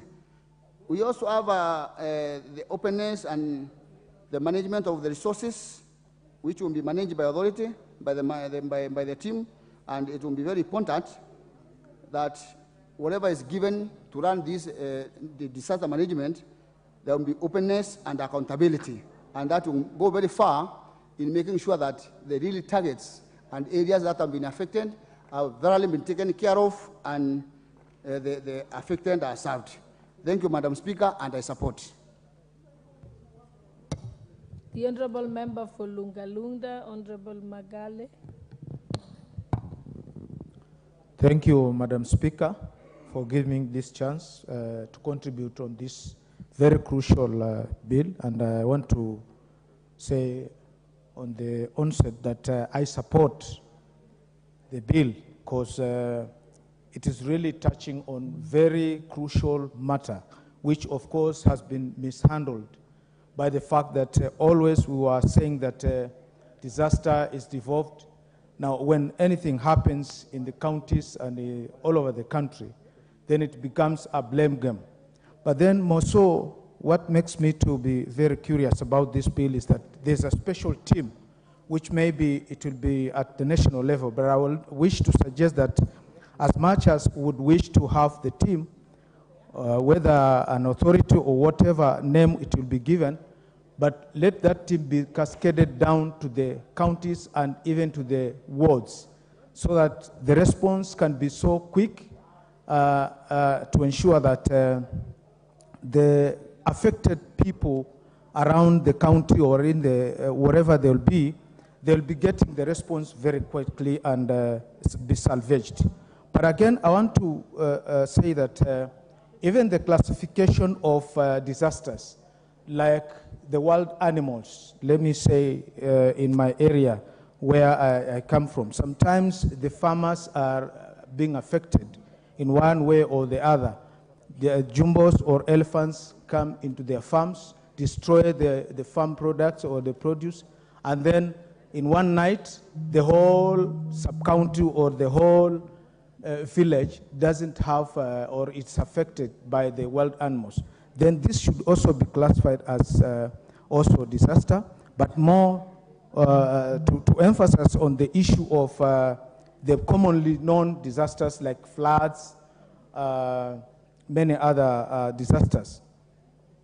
I wish to say that when it happens, then the coordination should be actually from the grassroots, as I've earlier said, that the committee which should be formed should emanate from the village level coming up. So the coordination should be in that the member of parliament, the women rep, the MCAs, and any other important leader who is actually affected or in charge of the affected area should be put into consideration, because we don't want a situation where a disaster has taken place, then now it becomes phone calls, and whoever is being called, he doesn't know where to start and how to do it. There should be a very important communication strategy, whereas everybody will be brought on board and be responsible.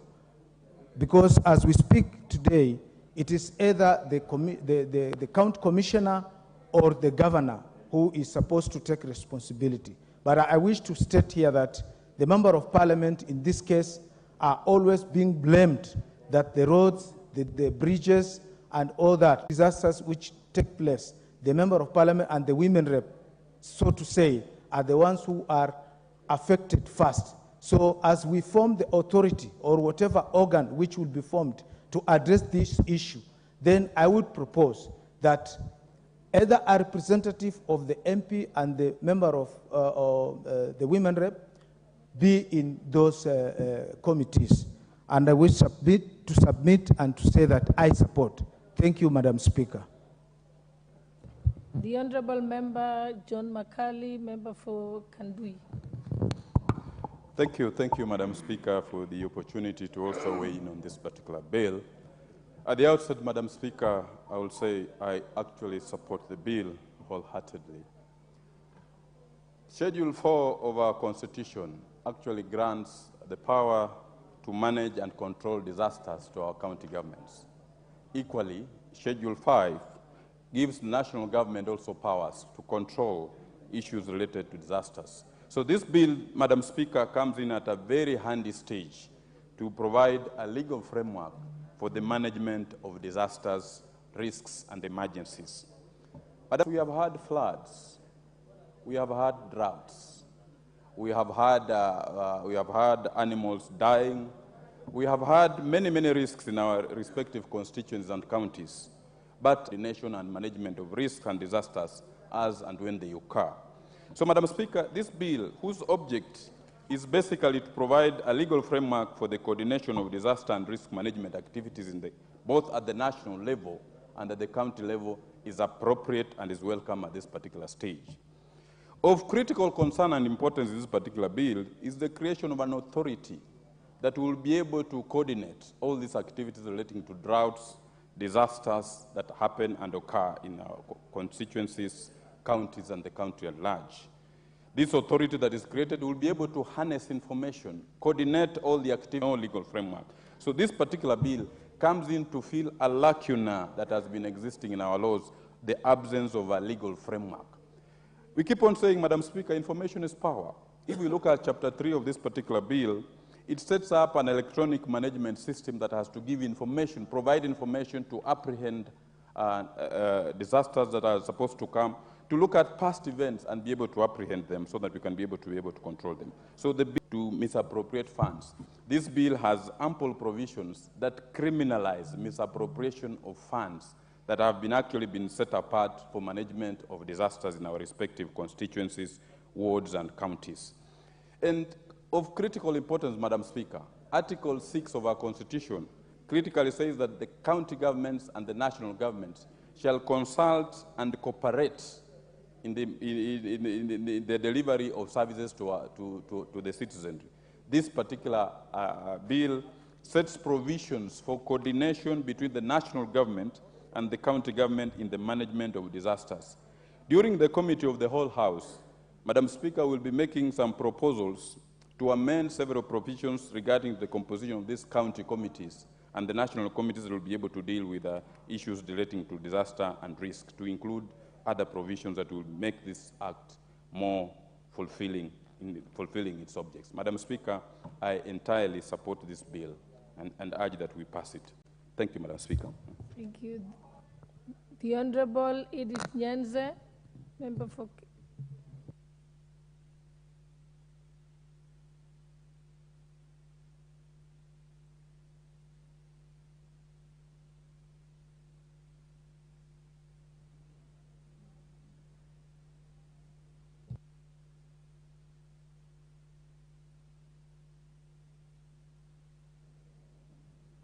Thank you. Thank you, Madam Speaker, for giving me this opportunity to hear my views on this bill. It seeks to establish a risk management authority, and I actually support it because it also seeks to establish a risk management fund, which will provide funds for risks and disaster, so that we as a country, we are prepared and also have a mitigation response in risk management matters. So it's actually a bill which has come at the right time to actually address some of the issues which have affected us as a country and which has caused a lot of death in our country. And with such, it also seeks to establish an authority, and with such an authority, we would have a central place where disasters can be reported, where emergencies can be reported, and it's even better because there is a risk management committee in the counties where the governor is the chair, and with such representation up to the counties, then it will be very easy to even report disasters, because from such committees, then they will be able to establish whether a risk is for the county to handle or whether it's a national disaster for the national government to handle. And in the past, the coordination has been blamed for slow response to crisis. The coordination has been blamed, but now with the establishment of such an authority and with the presence in the county, then the response will be very fast, and this will save lives. So it has come at the right time. But Madam Speaker, some of the disasters which occur every time, it should reach a time when they are no longer labeled, should not be labeled as disasters. Because if something comes every time, if there is flooding in a river every time, then we should come up with a solution, because you already know the problem. A solution of either building a bridge or coming up with a solution. Something like drought. This is something which we know if some areas will be, especially the ASO areas, will be affected. And with this risk management fund, with the funds, then what can be done is that when there is plenty of harvest, food can be stored, and so that when there is drought, such areas would be actually be provided with food. So with such a fund and with such an authority, then some of the risks should, with time, stop being disasters. With such a fund, something like fire, then we should have a fund where we can buy fire equipment, and also with a preparedness, we will be able to attack immediately and respond immediately so that we save lives. Madam Speaker, I know of a river Nziu, I know it's in Honorable Mulyungi's place. It killed so many people sometimes back. And if we could also come up with such rivers which are in disaster, because for it to kill people, so many people, although it's being constructed, if there was this authority, it could have come up with some mitigation issues so that the bridge is constructed. But it is not, the project has been started and it's not over. I also have an accident-prone area in my constituency where after every few days people are killed. The road has a problem. So if there are deaths which are caused in this road between Kombo, Kabati, and Katutu, if this authority, we should also look at such things why is this happening every time, and then come up with the mitigation measures, and with the funds, they will be able to come up with a solution for all these disasters. So with that, Madam Speaker, I support the bill and say that when it becomes an act, then we'll be able to save lives. Thank you, Madam Speaker. The Honorable Majority Leader. Thank you, Honorable Speaker. I rise to support this bill. Honorable Speaker, as was well said by the Honorable Chakapong when he moved this bill on my behalf, and allow me, Honorable Speaker, to take this opportunity to thank him for not just moving this bill on my behalf, but also having led his committee in consideration of this bill. And Honorable Speaker, going through the committee's report, I do agree with a number of their proposals, Honorable Speaker. And it's also important, Honorable Speaker, to know that this is a bill that I did in the last parliament and is among the bills that lapsed, which we sought to revive in this 13th parliament. And the need, Honorable Speaker, emanated from the desire to have a proper legal framework that would coordinate disaster risk management in the country, because we lacked that, Honorable Speaker, and we still lack. Honorable Speaker, I remember the time I came up with this bill was immediately after the Garissa University terrorist attack. And it was sad, Honorable Speaker, that at that time, and I would believe it's still the case today, in the absence of having a coordinated way in which we manage our disasters and management of risks that would contribute to more disasters. At that time, Honorable Speaker, I remember when the terrorists hit Garissa University, and so many students were shot, some killed, some injured, and you can imagine the anguish that parents had. Garissa at the time was around summer times in Kenya, Honorable Speaker, but temperatures soaring to highs of close to 40 degrees Celsius. And I had an engagement, Honorable Speaker, with the medical officer who was serving in the region at that time and coordinating that disaster from Garissa. And as sad as it was, Honorable Speaker, those who unfortunately lost their lives, upon their bodies being taken to the morgue at the Garissa District Hospital, as it were then, the morgue could not handle the number of bodies that were being taken there. And bodies by that evening had started decomposing. By the time the government was able to mobilize resources from Nairobi to fly to Garissa, to even get fingerprints from the bodies that were already decomposing, it was not even possible. And I was told by those who are in the medical profession, when bodies stay under such temperatures, they get disfigured. And therefore, even fingerprints were disfigured. And that's why you realize it took a long time for families who are already notified that they have lost their loved young ones at the university, but they could not be able to identify what body belonged to who. And imagine the anguish parents had.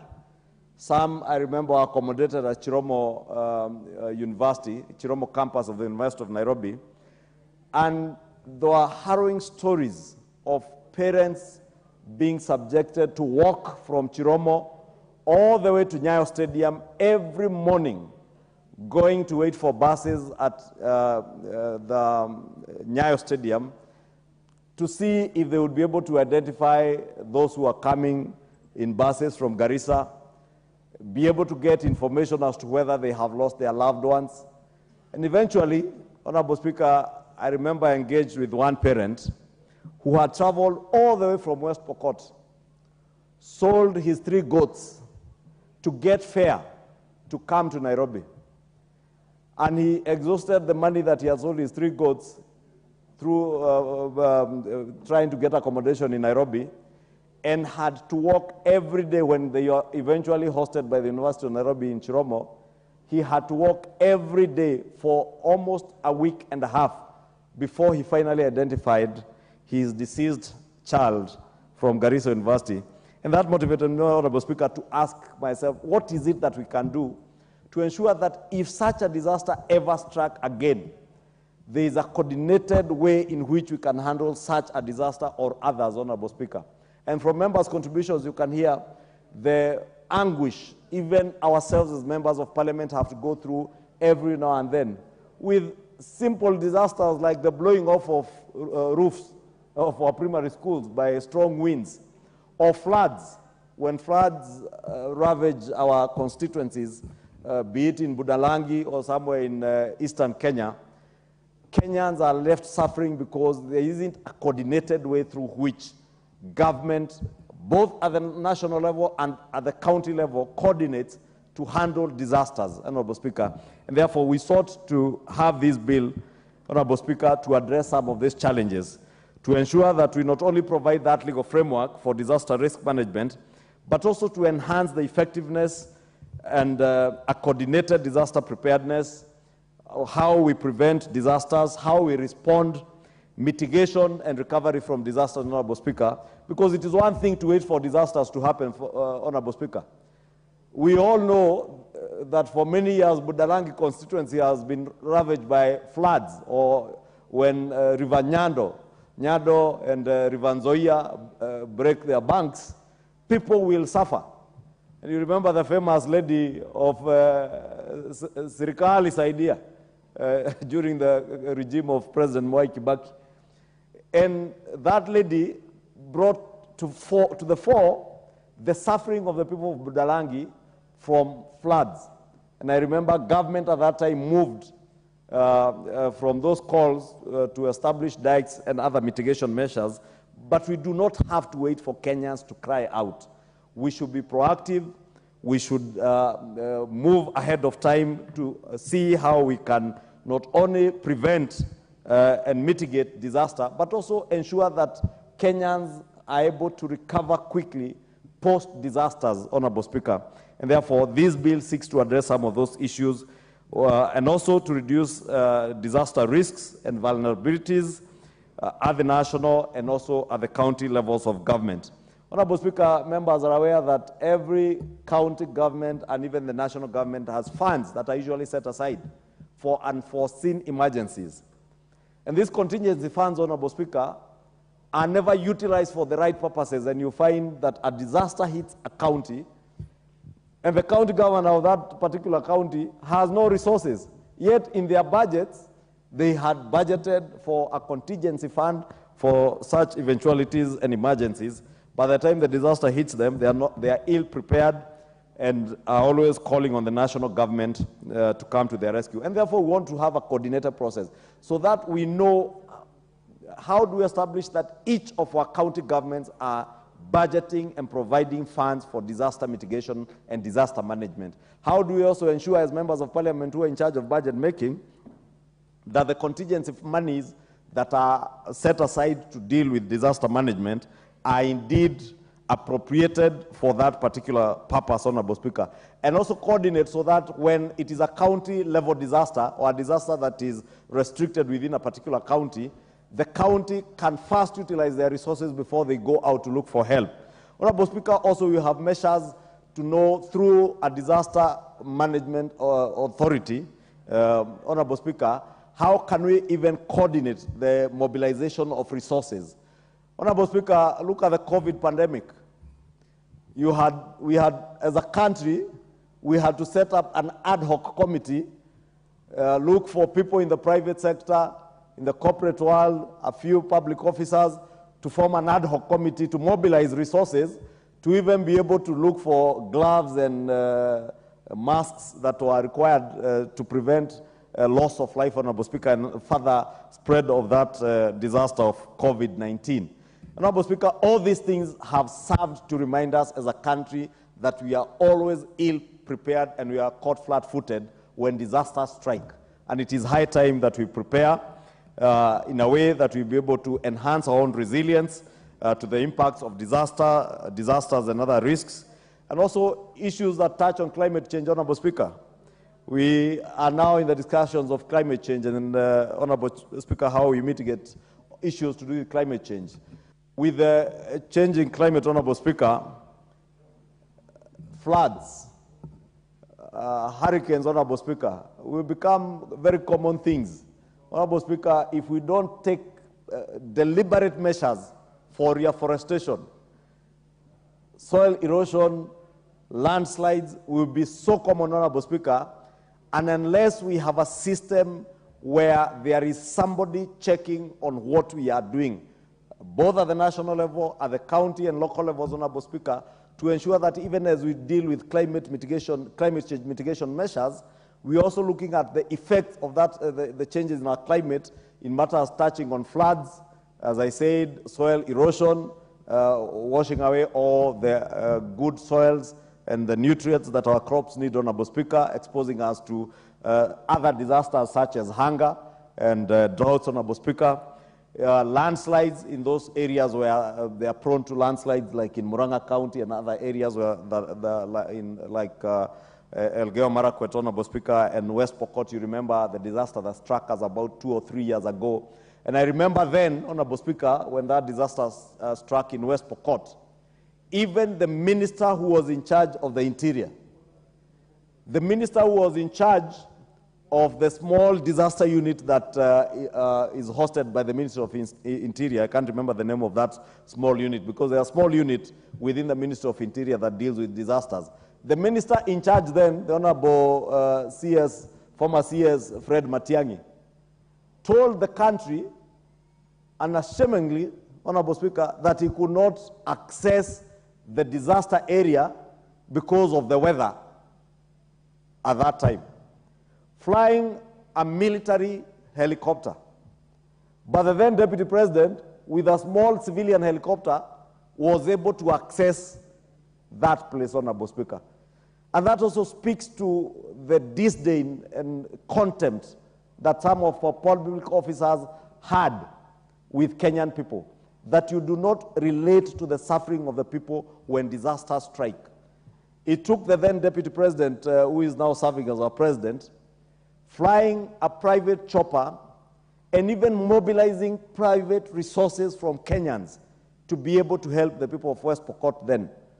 And I was praying the Member of Parliament from that area was here, Honorable Speaker, because you do not know when such other disasters will strike.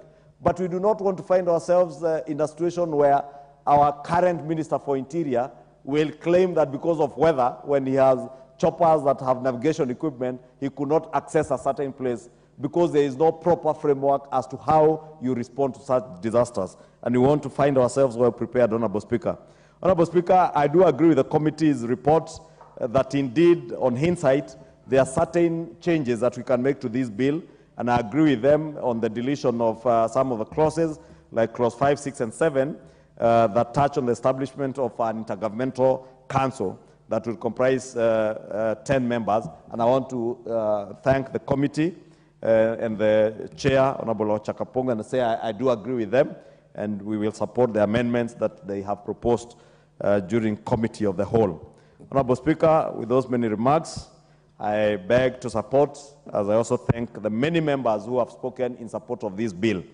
Honorable Speaker, finally, because we are at a time and when the establishment of authorities and semi-autonomous sagas in government is a matter that is at the fore of our national conversations today, courtesy of the huge burden that we have bestowed on the exchequer on account of the management and running of state-owned enterprises. I want to state, Honorable Speaker, we must, during the Committee of the Whole, ensure that the National Disaster Management Authority will or should be a very lean authority that is more of a coordinating role, but not one that creates more bureaucracies to get money from the exchequer. It should be a very lean body that ensures that most of the money that will be appropriated towards disaster management goes towards the work of mitigation of disasters, management of disasters and recovery post-disasters, Honorable Speaker, but not into the bureaucracies of running state-owned enterprises or semi-autonomous government agencies. Honorable Speaker, with those many remarks, I beg to support. The Majority Leader, this is a very important bill. You are always very educative, and I'm happy the bill is coming from you. But I wanted to pick your mind for purposes of this general debate. Before you sit, I know you will have your opportunity to reply. I don't know whether you have the bill. Yes. Just something to signify to the committee that will be dealing with this thing with your approval. Look at clause 33. Or the other one can be given to the Majority Leader, so that as we debate, members are informed in terms of the areas we could, tighten. You see, it says that this authority has first to classify a disaster as either a county disaster or a disaster falling within the remit of national government before any action or intervention can take place. Assume it was something like that terrorist attack, and this classification is not timed.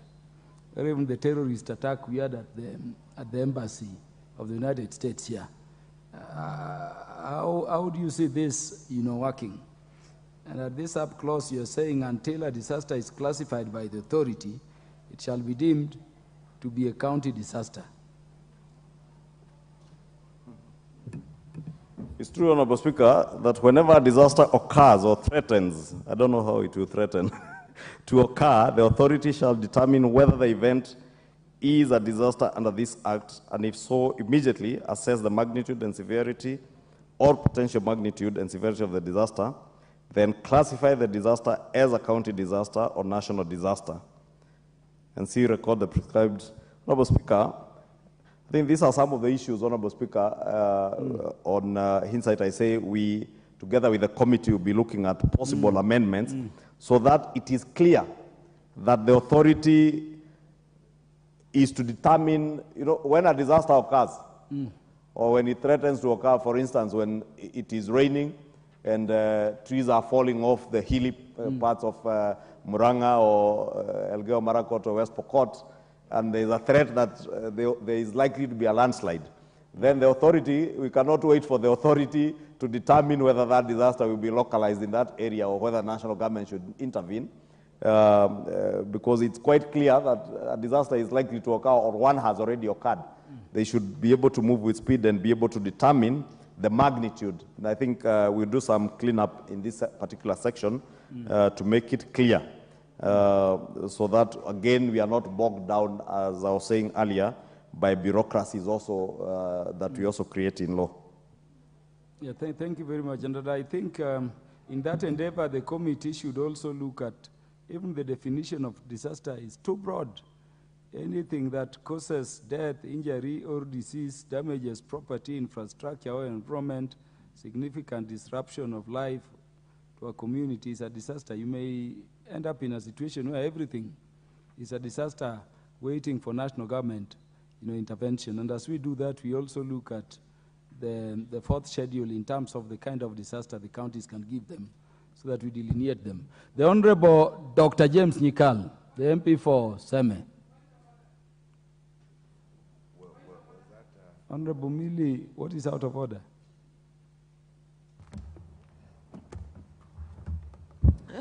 Thank you, Chair, for giving me that opportunity. Chair, I just wanted to inform the Chair, based on actually what you've said, that if you look at the definition of disaster, there is also the word localized, so that when the committee is considering that amendment, they also must remove the issue of the word localized.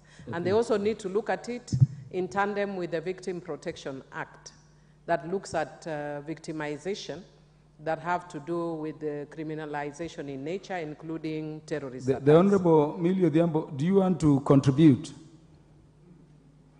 Yes, I could. The Speaker has powers under Standing Order number 1 to reverse, so that you go before Honorable Dr. Nyikal, because I've been with you long enough in Parliament, Honorable Millie Odhiambo, to know when you want to contribute and when you want to wait. Do you want to contribute? Chair, I don't mind waiting. It's just that I thought because you are raising it at that time. Okay, so good. I don't mind waiting because he's also my senior. So wait and make those presentations. The Honorable Dr. Nyikal proceeds. Thank you, Mr. Speaker, for giving me opportunity. Mr. Speaker, this is a very important bill, and I rise to support it.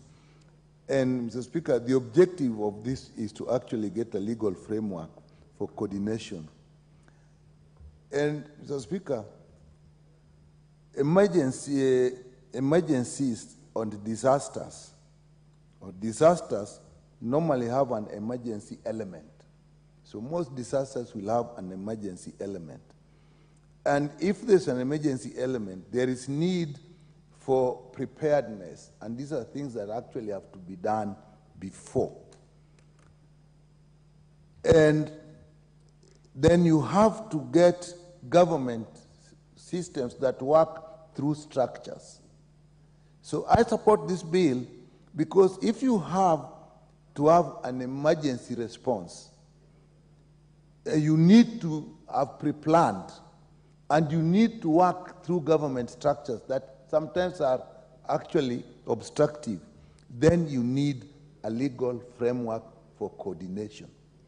And when you talk of coordination, Mr. Speaker, when you talk of disasters and emergencies, it is not often one department of government that is involved.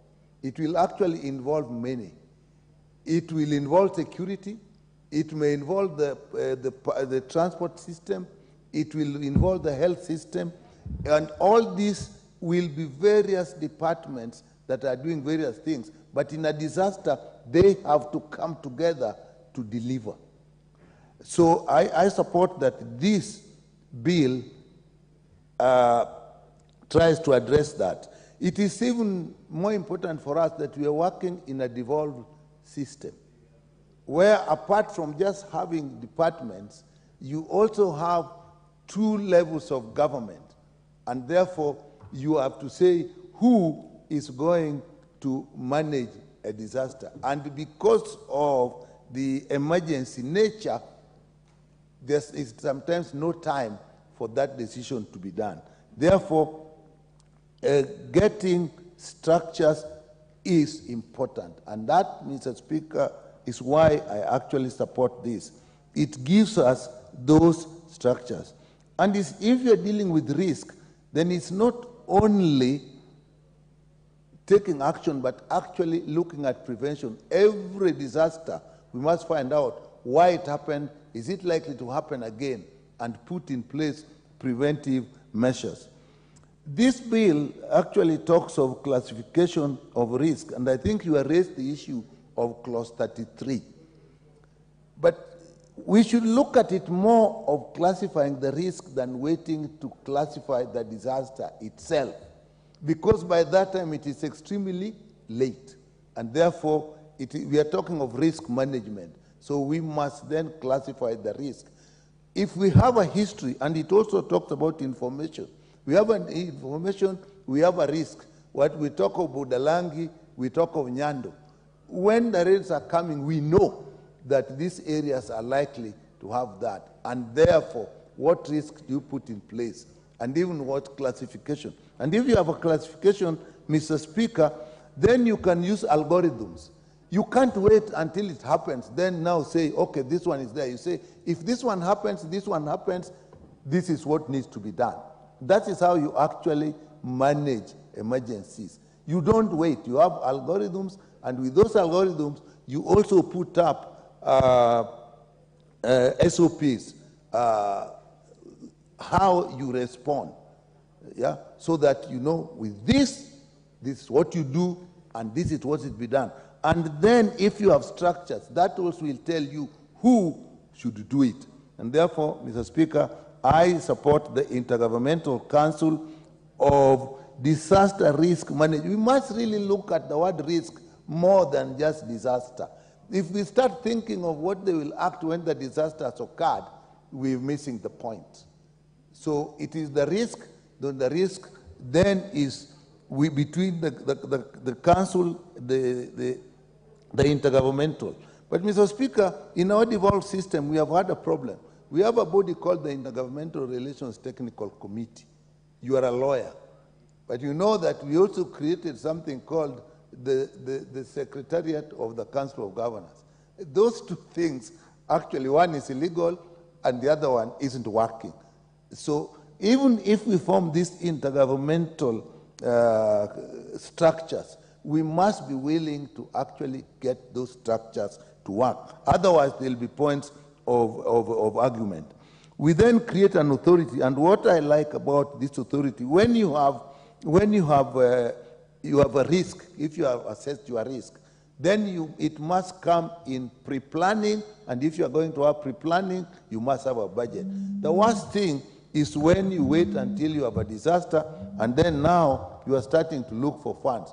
And the leader of majority was saying, sometimes the government is not prepared, and therefore philanthropists take advantage to seek a lot of credit for it. But the philanthropists are good, but the philanthropists should work within a structure that is laid out. In fact, when you have a disaster, you then have to need to control philanthropists, because quite often they can actually derail the issues we have.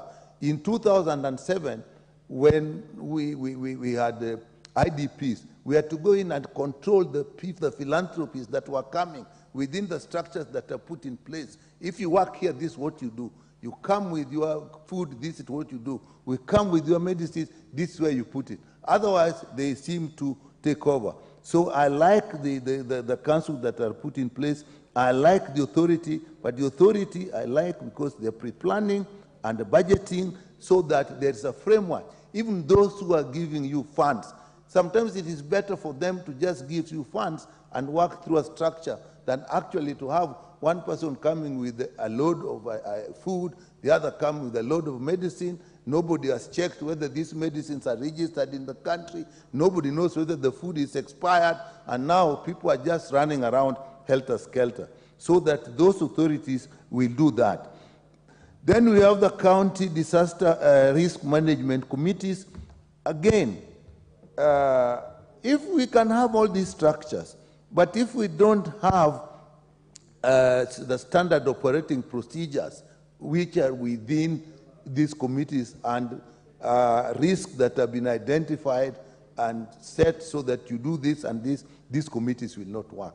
So, Mr. Speaker, I support this bill, and we look at it and look at areas where you really need to look at risk rather than wait for disasters to take place and then try to classify them and manage them. You should be prepared. Thank you, Mr. Speaker. The Honorable Martin Owino, MP from Dewa. Honorable Millie indicated she's not in a hurry. And the Speaker, I heard her Honorable very well. Millie, you'll speak after Honorable Martin. I heard her very clearly. And thank you, Mr. Speaker. Many has been said about this bill, and I just want to add my voice to it. Disaster management is a process, really. It's a process that starts with prevention, which I want to emphasize, that we really need to think of preventing what occurs so that we are not caught unawares. Especially the floods, the fires, some of these things are time bomb, and we know. Prevention should also, which I didn't see elaborated here, Speaker, we should have a very elaborated research system to know what kind of disasters we have in our country and when they strike. For example, in health realms, you may find seasons and the flus, and that should be well noted so that we prepare, we give flu shots before it becomes epidemic. Also, there's an element of preparedness. When it strikes, then what do we do as a people or as a system we are trying to put in place? Preparedness is one way of solving a problem. If you're not prepared, the way our counties are not, most of the time you find that CDF is called upon. School has burned down or bridge has broken, but we can hardly cope with those. But if we have this structure where we have a national or federal government supporting the systems on the ground, then we can easily manage disasters. Mr. Speaker, there's an element of response. When it happens, sometimes it needs rapid response.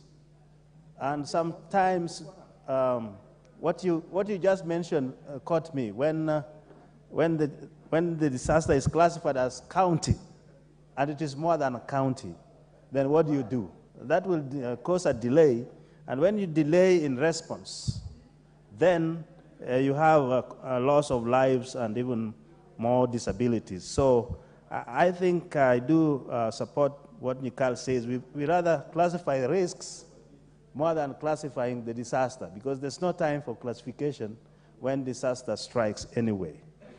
The other element which I want to add on to this, which should be magnified, is when you have responded, there will be loss of lives, unfortunately, and also there will be disabilities. How do you manage aftermath? That is always left out.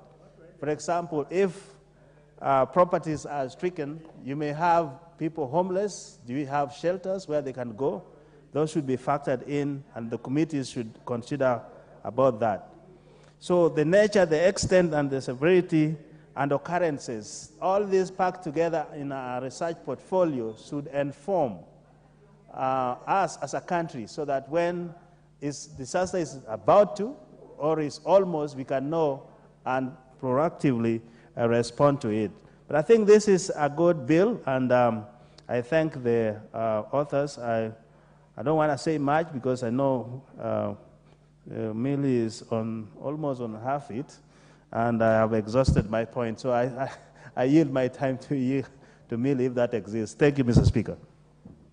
You've also taken over the role of the Speaker.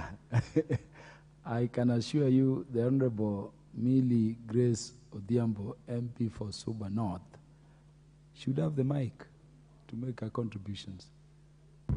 Thank you, Mr. Speaker. Mr. Speaker, I wish to support this bill and thank the committee for bringing it, or the leader of majority. And I also want to indicate at the onset that it's a good thing that now we are having a legislative framework on disaster risk management.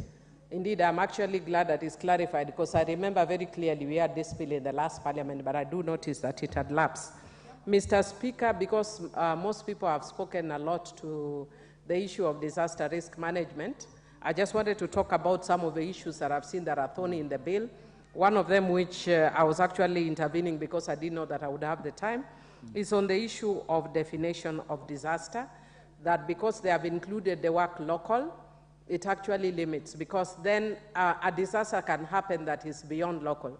But when you use the word local, it means it limits how we respond when you actually make disaster a local affair. And we have seen from experience, and even from what the majority leader had given, for example, of COVID.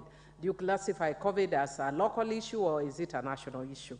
Then, Mr. Speaker, one of the other issues that I've actually picked that is of concern for me also is the definition of disaster risk management. And I'm encouraging the committee, even though I've proposed amendments already, that they should expand it to include having in place a permanent structure of disaster risk management at the county and national level, identifying and mapping disaster-prone or vulnerable areas, situations of people as part of management, because we already know as a country which areas are very prone to flooding, for instance, but we always operate like it's a shock when it happens. And then issuing early warning of imminent disaster. Mr. Speaker, if you go even to BBC and other areas now, you actually see alerts that are issued all the time. And even if you look at today's I think media, I don't know if it was Nation or what, that I was reading, the US is already giving an alert on a possible terrorist attack in Somalia. That is actually a preparation for disaster. Why don't we have things like that? And then relocating populations in case of imminent disasters, and using technology to better management disaster. Mr. Speaker, one time when we were in Indonesia with the Committee of Budget, I woke up in the night, I was sleeping, and I actually thought I'd overslept and forgotten to switch off my TV. And Mr. Speaker, after a while, I actually discovered that it was an automated system coming through the TV that was warning us that there has just been an earthquake of this magnitude, and we should go out and we should do XYZ, you know, for a focal point. And Mr. Speaker, by the time I was walking down, I think God gave me an amazing ability to sleep. I met people walking up. I had slept through the earthquake. And when I reached, I found people that were in centralized places. Should we have an earthquake in Kenya, I can tell you it will be shocking how we'd react, because we don't have those centralized places. In Indonesia, everybody knows there's an earthquake, every hotel has a centralized area. We should also have those automated systems even in our hotels, not just for earthquakes, but for other things. I'd want to say, for instance, my own county, Homa Bay, is an earthquake-prone area, but we have such things. I know Honorable Gladys will be doing something about it. She's just done her first year. But in terms of the law, those are the things that we need to be putting. Mr. Speaker, the other issue that is of concern to me is the issue of the definition again of emergency preparedness. And I'm encouraging the committee that what we need to add as part of emergency preparedness is having a policy in place for both the national and the county government, but also having in place a monitoring system for both the county and national government, having in place an early warning system, a continuous public education and awareness to the public on disaster risk response, including emergency numbers and centers, and having in place facilities and equipment for effective and quick response in case of disasters, including fire trucks, land, water, and air ambulatory services. Mr. Speaker, right now, if we were to have a disaster in Fangano Island, would actually have a challenge because we don't have a boat ambulatory system.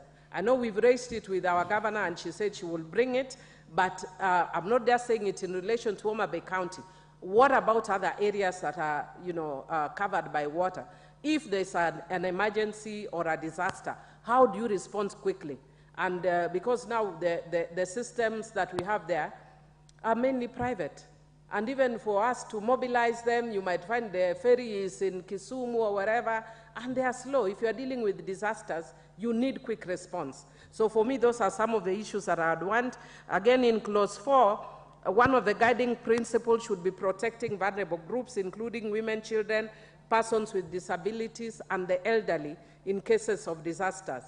Because we have not mentioned them specifically, but disaster affects different groups differently. When you have women and children, when you have disasters, women will be prone to sexual abuse and all other kind of issues. How do we respond to women in disasters like that? where they do no longer have any habitation and whatever? What about menstrual hygiene and things like that when you have disasters? And then I'm also suggesting that we need to have the Minister for Gender because of that issue in the Management Authority. I know we are also trying to make it smaller, but even as we make it smaller, we need to have the Minister for Gender, who mercifully a lot of times also doubles up as the one in charge of the young person. But I know that now it's not the same, but it would be important.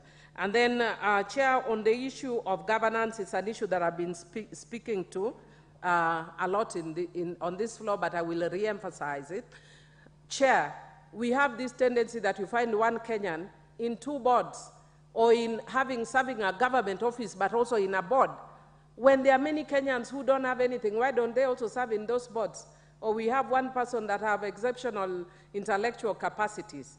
Those are things that we also must address. We must also, in terms of governance, one of the other issues that we must also look at is the way we phrase the powers that we give the chair of the board. And one of the powers that we need to give the board is not to dismiss somebody for absenting themselves, but without justification. Chair, one of the other things that I'd want to say is also that we need to ensure that we take a zebra approach when we are appointing the boards or the officers to any of the bodies. And so that if you have a male chair, you should have a female vice and vice versa. Mr. Speaker, I've written a few of the issues. I'm not going to mention all of them, but I just want to complete by saying one of the things that I've told you before, I've sponsored the Victim Protection Act.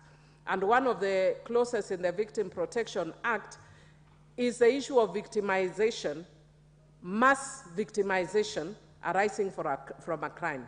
So for instance, the issue of terrorism. And one of the things it does, it says that, this is actually born of the fact that when we have seen all the times that we have seen terrorist attacks, how have we responded as a country? Every single person has walked in there to respond, not the officers. Secondly, in their response, we don't preserve the evidence. We don't also look at the victim. We don't see, like what you see if you actually look at a lot of the programs in the US or other areas, that they will preserve the dress that the person is wearing for purposes of identification or any other identifying features. I was very shocked one time when I went to Kenyatta National Hospital, and I saw recently that they wanted to dispose of bodies. And they were telling people to just come and dispose of bodies. And I asked them, do you keep, in such cases of disposals, any evidence that when somebody one time wants to identify a person who is lost, they can do that? And they said, no, they don't have. I was actually shocked. So that is why, for instance, one of the people who used to be an ODM member called Matunga, who disappeared from Gwasi, to date can't be traced because there is no DNA evidence. This applies to mass victimization as well. So, Mr. Speaker, I've proposed several amendments to this bill. It is a good bill. It is a timely bill. I encourage the majority speaker to be more futuristic and stop looking backwards and always blaming other people, including Honorable Matiang'i, because the country has moved on. With those few remarks, I support. Thank you, Honorable Emilio Diambo. Always very informative.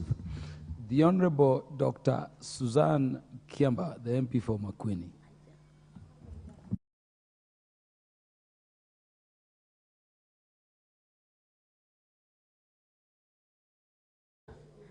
While I think it is in order to have a disaster management authority, I wish to raise some few concerns. And one of the concerns I wish to raise is the fact that in this country we are working very hard to create very many structures. We've made so many structures that ends up having no budget or money to do what we wish them to do. I want to give an example when we come to issues of water and issues water. You'll find it at Nahadi, you'll find the Tana, you'll find quite a number of Walma, and you'll find like around 3 or so structures. But when you look at the budget to deliver what is supposed to be delivered, Honorable Speaker, we tend to find it quite wanting. So I'm of the opinion, like we have a ministry, under which disaster risk management is there, is under that particular ministry. And you realize that the institutional capacity within the ministry is very weak. My concern is, why should we continue making more structures while we have institutionalized structures that don't have capacity? The moment we create a structure, Honorable Speaker, we attract a budget. We are living at times in this country when money is very scarce. So when I sit down and listen to this bill, I'm seeing a new budget coming up. And I'm wondering, Honorable Speaker, when we continue creating these many budgets of overheads, when will we have money for the outcomes which we want to deliver in this particular country? I also find it very interesting, Honorable Speaker, when we look at the fact that disaster is something that happens once in a while, not every day. But the moment you create an authority, you have to have a budget that has to be taken care every month. In my view, disaster should be mainstreamed because we have health-related disasters, we have water-related disasters, we have food security-related disasters. In my view, an authority is too much an overhead. We need every department to mainstream the risk management and disaster. And by that way, we reduce the cost of running these disasters right from the national level up to the county level. Otherwise, we'll have so many structures and no money to deliver the kind of outcomes we want to our own people. So, Honorable Speaker, of course you can see I really do not agree with this motion of having more structures. As a Kenyan representative, I'm interested in delivering outcomes to our people. Even look at even our own leadership structure. A Kenyan at the grassroots there is represented by a president, a deputy president, a senator, a woman rep, a governor, a member of parliament, an MCA. I've not mentioned the chief and his assistant. What reaches that voter at the ground under all that particular process? I'm feeling even when we go to service delivery, we are going still to the same, let me not call it mess, to the same kind of thinking where we create so much structure that when it comes to service delivery, we spend most of the income without bringing the change we want. Honorable Speaker, I am opposing this motion because in my view, I think risk management is not something that happens every day and should not have somebody sitting 365 days to wait when disaster comes. But people in every sector, people in every ministry, we should strengthen the disaster component, and by so doing, we can deliver seamless outcomes to our people when disaster emerges. Otherwise, Honorable Speaker, I stand to oppose that creation of a structure. I wish it could be integrated in already existing structures that we have and we deliver the service. Thank you, Honorable Speaker. Honorable Dr. Suzanne Kiamba is saying when Parliament is struck now, you should not have some authority sitting somewhere still deciding whether there should be response. We should build in disaster response within systems so that there is no need for authority. I hear her to be saying that. And Honorable Martin Owino, of course, says that we should classify disaster, those ones which the counties need to respond to, those ones the national government, instead of waiting for a disaster to sit down and then plan. Everybody would be dead by then. The mover should now reply. Honorable Dr. Undo, I see you, but I remember I gave you opportunity to address the nation on this particular one. Yes, sir. So mover. Thank you, Honorable Speaker. I want to, on behalf of the Leader of Majority, the Honorable Kimani Chungwa, the member for Kikuyu, I want to take this opportunity to reply. Now, Honorable Speaker, first of all, I want to thank all the honorable members who got an opportunity to contribute. And I want to, Honorable Speaker, say that we have taken their concerns, we have taken their contributions, and we are going to critically look at them and see how we are going to incorporate what honorable members have raised while debating this bill in the next stage. So, Honorable Speaker, I also want to take this opportunity to thank the members of the Regional Development Committee for doing a good job.